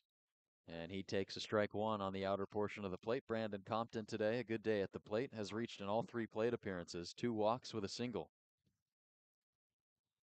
But it has still been a relatively inconsistent lineup for Mike Roberts 1 through 9, and that one's taken low and outside to even it up at 1-1. Mike Roberts has talked about that a lot, being more consistent 1 through 9 in the order, but not only that, being more consistent from inning 1 to inning 9. And just 2 runs today, they both came in that 5th inning. Compton takes a strike 2 on the outer portion again. So now behind in the count 1-2 is the left-handed swinger facing his teammate Sean Fitzpatrick. It's got to be cool. Saw that last night. Now he sends a twisting line drive over the third baseman, and that'll sink in for a base hit.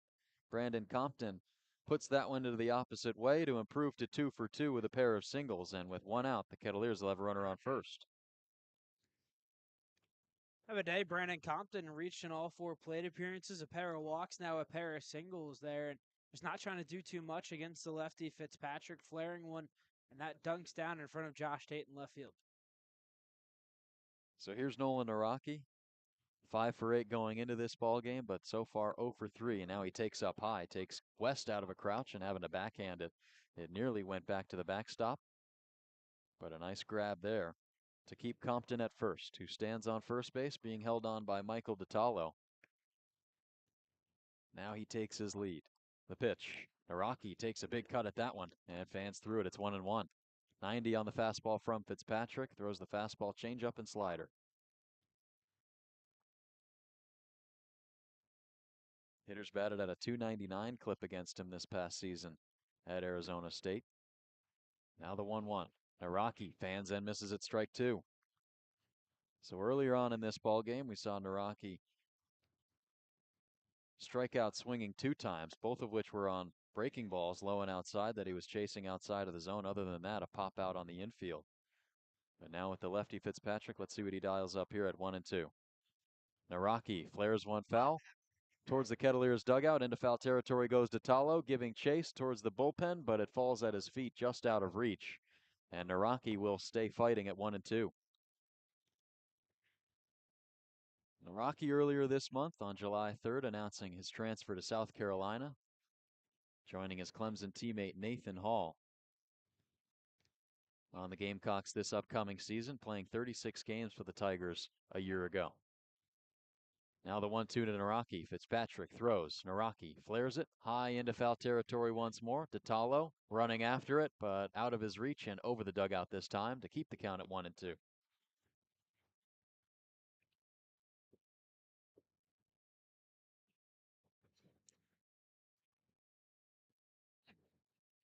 Naraki redshirting as a freshman, so getting his first looks this past season in 2024. Now the 1-2 to him. Takes low and inside, 2-2. A small sample size, was a .264 hitter, 33 hits and 125 chances. But started off his career in about as good a way as any player could envision. A grand slam in his 3rd collegiate at-bat. 2-2 pitch. He's way ahead of that breaking ball and rattles it off the cage of the base of the Hyannis dugout. 2-2 the count remains. Nice job by Naraki, continuing to see pitch after pitch after pitch, now up to 7 so far in this at-bat against Sean Fitzpatrick. Worked a good battle here. And now the 2-2. Launched into right center field, taking Groves back to the fence. He's looking up, and that ball is gone. Touch 'em all, Nolan Naraki, his 3rd home run of the summer. And the Kettleers saw Hyannis' lead in half. It's 8-4.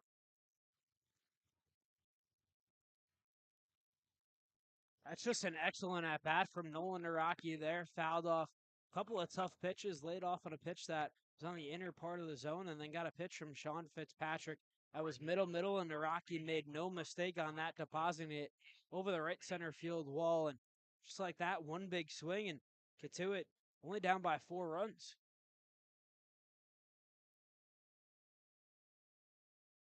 Outscoring the Harbor Hawks 4-1 since the end of the 3rd inning. And now it's Easton Winfield with 1 gone, facing Fitzpatrick for the first time, who throws a turning breaking ball that falls in on the front door. Strike 1.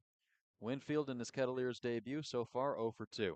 A walk in the 5th inning, but then was caught at second base on a fielder's choice. Now the 0-1 to him, and Winfield watches it dot the outer portion of the plate, and now 0-2 on him. So Easton Winfield out of Louisiana Monroe, announcing his transfer to Texas this summer, batting .332 in 54 games at Monroe this past season, but now he fans and misses at strike 3. The second out of the inning for Sean Fitzpatrick. Comes on 3 straight fastballs to Easton Winfield, and he goes down on strikes for the 2nd time today. Fitzpatrick just making quick work against the lefty. Winfield 3 straight pitches, and Easton Winfield goes down on strikes for the 2nd time today. Timo Becerra, a multi-hit game at the plate so far. He's 2 for 3. Pair of singles in the 2nd and in the 4th. First pitch he sees is in off of his hands and fouled off over the first base line and out of play.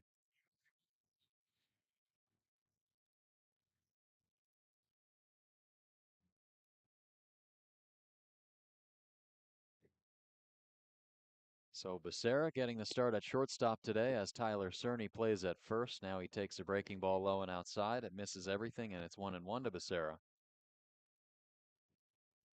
Worked his way into a starting position this past season at Stanford as a junior. Became the starting shortstop, following in the footsteps of former Kettleer Tommy Troy, who played here back in 2022 and was a first-round pick by the D-backs in 23. Now the next pitch is off the end of the bat of Becerra and fouled over our right shoulders. It's 1-2 now. Got just 11 starts in 2023 and made his way into an everyday role this past season at Stanford, where they won a third straight Pac-12 championship. Now he takes above the letters, and it's 2-2.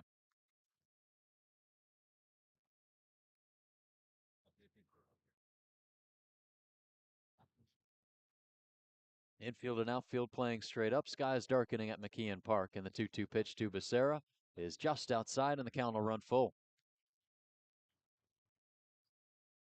Anthony Silva, the third baseman for Hyannis, started making the slow trot to the dugout. He thought it was strike 3. Fitzpatrick comes set. From the stretch, the pitch to Becerra is cut on and missed. Strike 3 went down beneath the zone, and Becerra was chasing after it to fall back to 2 for 4 on the day, but not before the Kettleers got a 2-run home run off the bat of Nolan Naraki to make it an 8-4 ball game. So stay with us from McKeon Park as we go to the home half of the 7th here on the Kettleers Radio Network.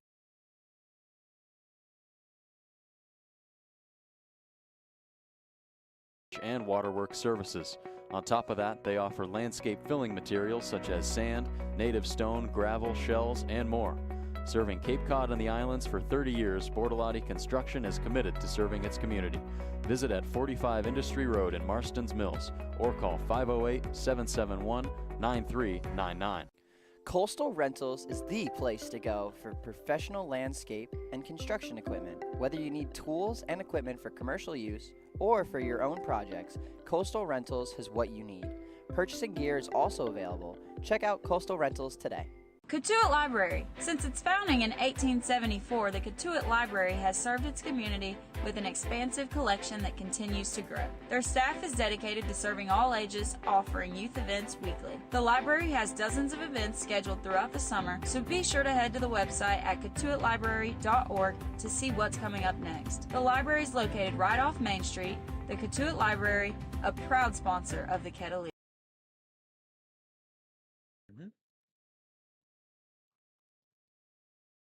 So back from McKeon Park, the Kettleers now trailing 8-4. We welcome you back on the Kettleers Radio Network. Joe Pratt, Alex Rocco with you, and a new pitcher is on the mound for the Kettleers, Alex.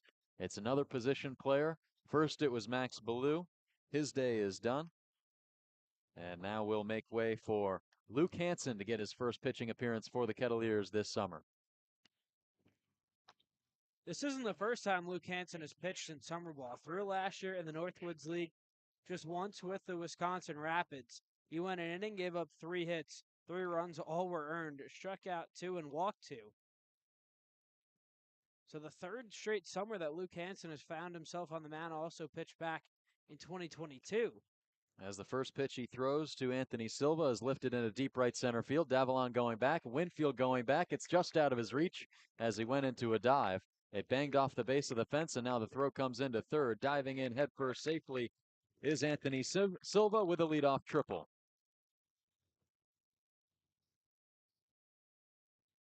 Well, what a way to welcome Luke Hansen into the ballgame. Anthony Silva, not making any mistakes, just crushes that to the right center field gap, and he got on his high horse there and motored all the way around to third, sliding in head first with a triple and really having a great day at the plate. 2 for 4, a home run, now a triple, and just a single and a double away from the cycle. That's right, another great day at the plate for Anthony Silva, who has become the everyday third baseman for the Harbor Hawks, and a guy who was mostly a middle infielder this past season at TCU. Nick Groves is the next batter. The first pitch missed low. The next one from Hansen is fouled straight back. Hansen will come into the game throwing kind of from a 3/4 arm angle slot. Right-handed pitcher wearing the baggy pinstripe pants tucked just beneath his knees to show off the maroon socks. And wasting no time from the windup is Hansen. As that one swatted straight back at him, it goes off of his glove, now having to regather in the infield grass, but he can't make the play, and Luke Hansen is unable to come down with that one as Nick Groves comes home and scores from third. That's actually Silva scoring from third. Groves will move up to first, and there are no outs in this bottom of the 7th. Groves hit that ball hard, just right back at Luke Hansen, who all he had to do was just squeeze on for a couple of seconds later, and he holds on to that line drive back at him, but it's the third hit of the day for Groves. Runner takes off, and Groves will have his third stolen base of this ball game. The pitch missed high to Josh Tate, and that base knock, making this a 9-4 ball game. Hansen from the stretch now throws a fastball low and outside at 78, taken for a ball 2. So Josh Tate, a good second half to the day at the plate. A single back in the 5th inning. He walked and is 1 for 2. Righty on righty matchup. The 2-0 pitch misses low and away.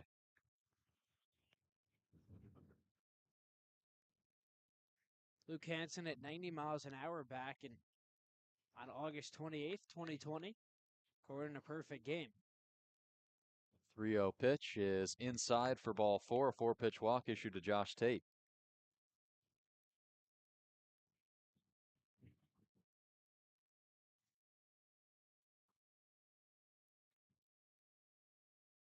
So a lot of times when you see the Kettleers fall behind early on in ball games, we saw it a few times last year with Tanner Thatch getting looks on the bump. We also saw that in this season as the new batter is Kane Kepley. He takes a strike low and outside. But Robert's always electing to go with guys who obviously have prior pitching experience, whether it be in high school or in summer ball or college at a very minor level. But Ballou, Hansen, and Thatch all with some high school pitching experience, as you brought up. The next pitch missed upstairs. It's 1-1 to Kepley. Infield shifted to the right for the left-handed swinging outfielder, as the 1-1 pitch is a breaking ball that he takes low and inside for a ball 2. Naraki playing close to the bag at third, though, with the runner on second base. So they'll be on first and second. Cerny playing right behind the runner on first, as is Becerra right behind the second base bag. The 2-1 pitch is high and wide. So Kepley in the driver's seat, 3-1. After his double in the first inning, is 0 for 1 with 2 walks. The 3-1. Hansen dots the outer portion of the plate and makes this count full. So Kepley, a solid day at the plate, has continued to work virtually every single count that he's been in. And a good reason as to why he's the leadoff man for Mitch Carricker's Harbor Hawks. And now this one is swatted foul on the first base side and out of play.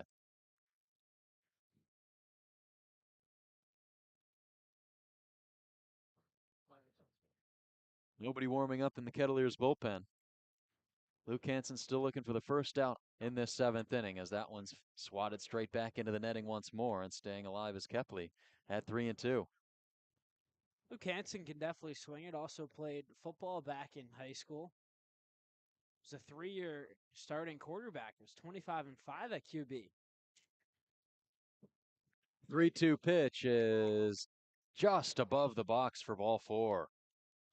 Kettleers infield and Luke Hansen can't believe it. Hansen, with a big smile on his face, will let the third runner reach first base in this inning. So they'll have him loaded for Alex Lodis.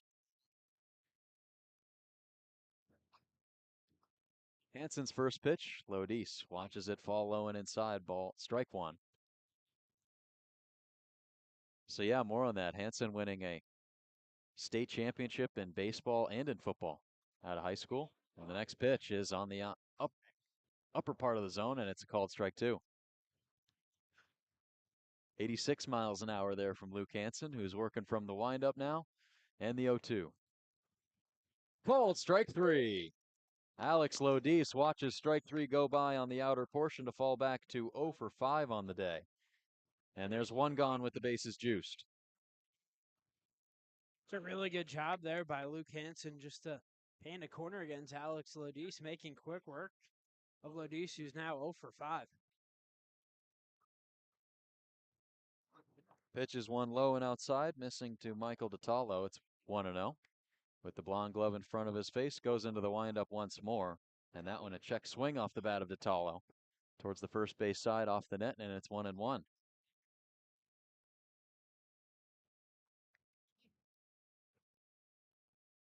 The delivery again, the 1-1 pitch, misses low and outside to the right-handed hitter DiTallo. Started the day 0 for 2, a walk in the 4th, and then a solo homer in the 6th. Went to the opposite way for that one. His first of the summer. Now the 2-1. Watches that one go outside. It's 3-1 now. DiTallo making the move from Northwestern State. College baseball freshman All-American, hitting .372 in his first season and then transferring to Dallas Baptist. But now he takes up an inside, and they'll say that hit him. So Detallo moves up to first. 1 run will come in and score to make it a 10-4 ball game, and here comes Mason White.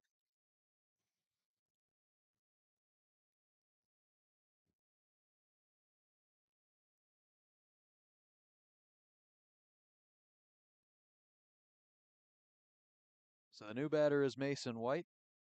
Already a hit already in this game, and is 0 for 2 now. Since that single, couple of ground outs, but 1 for 3 in total on the day. Started off the day with a walk, and now laces one straight back into the netting to even up the count at 1-1. He scored a run back in the first inning. And taking a look from 1 through 9 in this Hyannis lineup, everybody but one batter has been able to reach base. Now he takes low and inside for a called strike 2.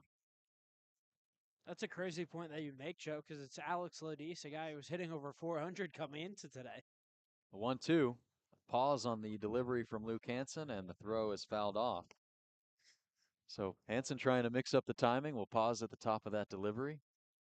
Keeping the leg right there and trying to mess up the timing of these hitters, but Mason White fouls it away, and the 1-2 pitch. Roped right at Tyler Cerny. It goes off of his glove into the dirt. He goes to throw it to second to get one out there. 1 run will come in to score, and just a nice job by Cerny just to get a piece of leather on that ball. Cerny doesn't knock that ball down. It goes right in the right field, and you have to assume that 2 runs come in to score. So a nice job by Cerny, keeping it in the infield and at least getting an out on the play.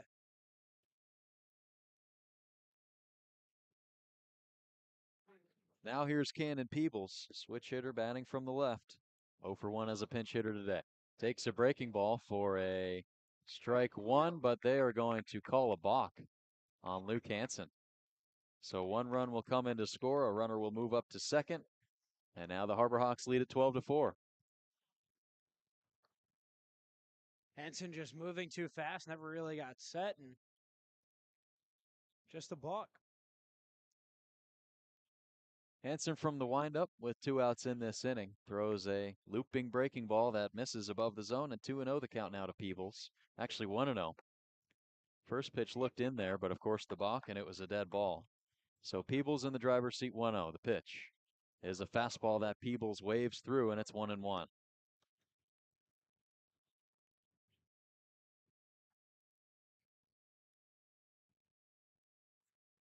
Hansen looks in with the long blonde flowing hair running out the back of that maroon cap. Now he throws after looking at second and misses down low. 2-1 the count to Peebles.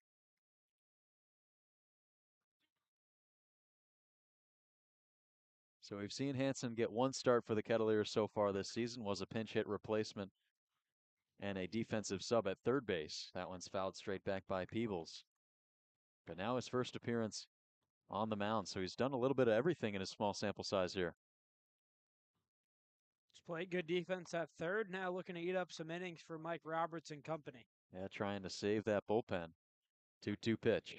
Fastball that is lifted, twisting into foul territory. Naraki giving chase, but it'll bang off the top of that Hyannis dugout.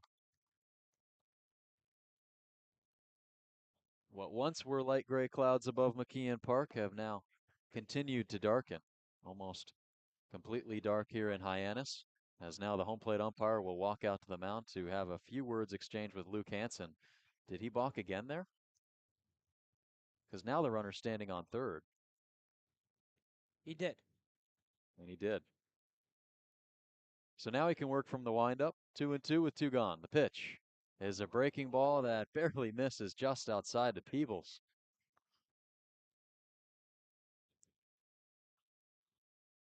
Cats fans behind us getting into it. The 3-2 from Hansen. Peebles takes a big cut at it and twists it foul once more above the Hyannis on deck circle. Hey, that's all you can do right now is have fun with it. Keep throwing pitches and try and get 1 out here is a good battle working 6 pitches so far. 3-2 is rocketed on the ground, straight back up the middle and into center field for a base hit. So Cannon Peebles notches an RBI single against his former team and makes it a 13-4 ball game. Has to feel good for Cannon Peebles. Getting a base knock and an RBI against your former team is Ball came right back where it came from, shot it right back up the middle. So now the Harbor Hawks lead 13-4. And now the 9th batter to hit in this inning for the Harbor Hawks. It'll be Jackson West. So far today, 0 for 2. A walk in the first inning. He came around to score. That was an RBI base on balls with the bases juiced. Peebles takes off for second. He'll get there easily, and the first pitch is dotted on the bottom of the zone for a first pitch strike at 81 on the fastball. Hansen coming set with the brown glove at his belt. Takes a look at second. Now throws, this time from the sidearm angle, and it's fouled straight back into the netting. So once again, he's one pitch away from escaping this inning. Hansen already with one strikeout looking on Alex Lodis. Runner on second, 0-2 count with 2 gone. He takes a look there and now will step back to second. A slow motion pickoff move by Luke Hansen. That was awesome. Really took his time. Peebles was almost caught there. 0-2, fouled straight back. He might want to think twice about taking a big secondary lead now. I think he's got him rattled out there. Definitely on that last pitch, didn't take as big of a lead. Becerra's right there behind him, holding him on. But Hansen just trying to escape this 7th inning. 0-2. Lifted just outside of the infield. Back going Becerra into the shallow left field gap, and he dropped the baseball. Peebles will come around and score to make it a 14-4 game, and the Harbor Hawks have won it.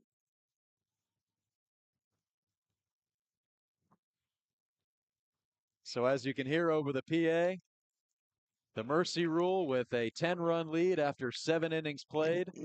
That's going to put this game to rest. The Harbor Hawks winning their first game against the Kettleers this season to overtake the Kettleers for the number 2 spot in the West Division, and they win it in dramatic fashion, 14-4. Well, if there was a play to summarize this game from the Kettleers, it would be that last play. Luke Hansen finally making a pitch. Jackson West getting underneath it. Timo Becerra camping underneath it, but just loses the ball on the lights, just drops the ball flat out, and coming in to score is Cannon Peebles, and just like that, an ugly, ugly game comes to an end for Cotuit as they drop to 13-9 this year. But you do have to give a little bit of credit. Max Ballou, Luke Hansen coming in, eating up innings. They went over 4 innings pitched in this game and really doing a good job saving this bullpen. As Colton Hartman, he struggled to begin the game, gave up 5 runs in that first inning. Lucas Perko came in, but Mike Roberts electing to save his bullpen and go with 2 position players that ate up a bunch of innings. Yeah, that's right. Those 2 combining for 4 innings pitched. Of course, Hansen not getting the 3rd out of that bottom of the 7th inning, but still to take up so much of that game. They took up over half of that baseball game. It was Colton Hartman with the 1 inning start, and then Lucas Perko to come into the game. He allowed 2 earned runs, and it was another day that the long ball got to the Kettleers. That it was, and you really saw this Hyannis offense explode against this Kettleer pitching staff. A bunch of extra base hits. Of course, the 2 home runs hit by Anthony Silva and Michael DeTalo. Silva, a grand slam back in the first inning. DeTalo went yard in the 6th. That was a solo shot to lead off the innings, and usually we've seen the Kettleers long ball be an advantage for them, but this time it's spurning this Kettleer pitching staff. Yeah, it is. I mean, we've seen that in a lot of the Kettleers' losses so far this season, falling behind early. They did that again tonight, but likely by the worst deficit that they faced early on in a ball game this season. And it's always hard when you give up 5 runs in that first inning and expect to come back, but also give up 2 more in that third. So you're already behind the 8 ball, trailing 7-0 after 3 innings. But you started to see the offense show life. Devin Taylor hit a solo home run. Matt Klein, Brandon Compton got hits after that, and they started to put runners on base after that, and they did cut it. It was just an 8-4 game, and then giving up 6 runs in this bottom of the 7th sealed their fate. But to be able to get 4 runs on the scoreboard, it wasn't an offense that was blanked tonight per se, but to be able to get some runs, how big is that just moving into tomorrow and throughout the rest of this road trip, I guess? Well, it's massive, and you could really start to see the top 4 hitters in this lineup put good at-bats together. Devin Taylor, he was 1 for 2. Matt Klein, 1 for 4. Brandon Compton, 2 for 2. Reached in every plate appearance he had today, 2 for 2 with a pair of walks. Nolan Araki had a 2-run home run, so you're seeing signs of life, but you need more consistent production up and down the lineup. Outside of that top four, the Kettleers had just 2 hits, both coming from Timo Becerra in this bottom 3 of this Cotuit order. Charles Davalon, Tyler Cerny, Jaron Advincula, a combined 0 for 8 and reached only once on a walk. You can't have that and expect to win baseball games, especially when you give up 14 runs. But even when your pitching staff has it, you need 1 through 9 to be consistent. And that's something that Mike Roberts has talked a lot about throughout the season and especially probably after this game. Yeah, and he'll be joining Adele Huffman on field level at McKeon Park in just a few moments after breaking the huddle down the first base line with that Kettleers team, as you just mentioned. But for Cotuit today, the timely hitting wasn't great. And for Hyannis, the last time these two teams squared off, going 2 for 16 with runners in scoring position, they go 5 for 15 today. How massive is that just for them to have this offensive performance against a team that has really had them on their heels this season? Well, it was hitting with runners in scoring position and hitting with 2 outs. And their first 7 runs that they scored in the game all came from 2 out base hits. And that's exactly what you want to do on when you're in offense. Even though you get to 2 outs, that's why there's 3 outs in an inning. You always have to play through an inning, and this Hyannis offense did not quit. Of course, in that first inning, they were helped out by 3 consecutive walks from Colton Hartman, then the grand slam. But it's that backs against the wall mentality, especially at the dish. Saw a lot of guys choking up, and especially a guy like Kane Keppler reached 3 times today, and it was just a tough pitching performance, but you really have to give credit to this Harbor Hawk offense. They came to play. Yeah, they did, and seeing pitches is something that they did really well all night tonight. 12 walks to 7 strikeouts for Cotuit pitching. Of course, you have to take into account the fact that 4 innings pitched were by guys who are normally playing in the field for the Kettleers, but still pitching is pitching, and those numbers will go down in the books exactly as they are portrayed on the box score right now, which reads 14-10 nothing. Hyannis with 14 runs on 10 hits, no errors. They did leave 8 men on base for the Kettleers, 4 runs on 7 hits, 2 errors, and they also left 8 men on base and went 0 for 8 with runners in scoring position. So I guess, Alex, one more question for you before we put a bow on this one. How do the Kettleers right the ship and get back tomorrow at Harwich? This is a forgettable game, and you just want to move past it. But there were good signs that we had talked about the offense coming really to play in that top 4. But from a pitching staff, this is just a weird performance and something that we haven't seen from the Kettleers this year. 12 walks issued by this Kettleer pitching staff, 6 from Colton Hartman, Lucas Perko. They both had 3, and then 3 each for Max Ballou and Luke Hansen. But just a game that you want to forget, move on, and go on to the next one, as there's a lot of games, and the Kettleers finishing up their 3rd road game tomorrow in 3 consecutive days. And they'll be taking on a Harwich team that is struggling as of late. 3 of their last 10. They are 9-12, 4th place in the East Division, currently battling it out for the 3rd spot with the Chatham Anglers right now. They're playing at Veterans Field, and for Cotuit, they fall back to 13-9. Hyannis 12-8-1 will overtake the Kettleers for the number 2 spot in the West Division. So that's going to do it for us in our coverage of Game 22 of the Cape Cod Baseball League season. Cotuit falling to Hyannis 14-4 here at McKeon Park. For my broadcast partner, Alex Rocco, for our production crew, Jimmy Chantulis and Cam Christie, as always, and of course, our sideline reporter, Adele Huffman, and you can catch her post-game interview with Mike Roberts on the Kettleers YouTube after the game. You'll hear from us tomorrow in Harwich. Have a great night, everybody, and we appreciate you spending a little bit of your Thursday afternoon with us.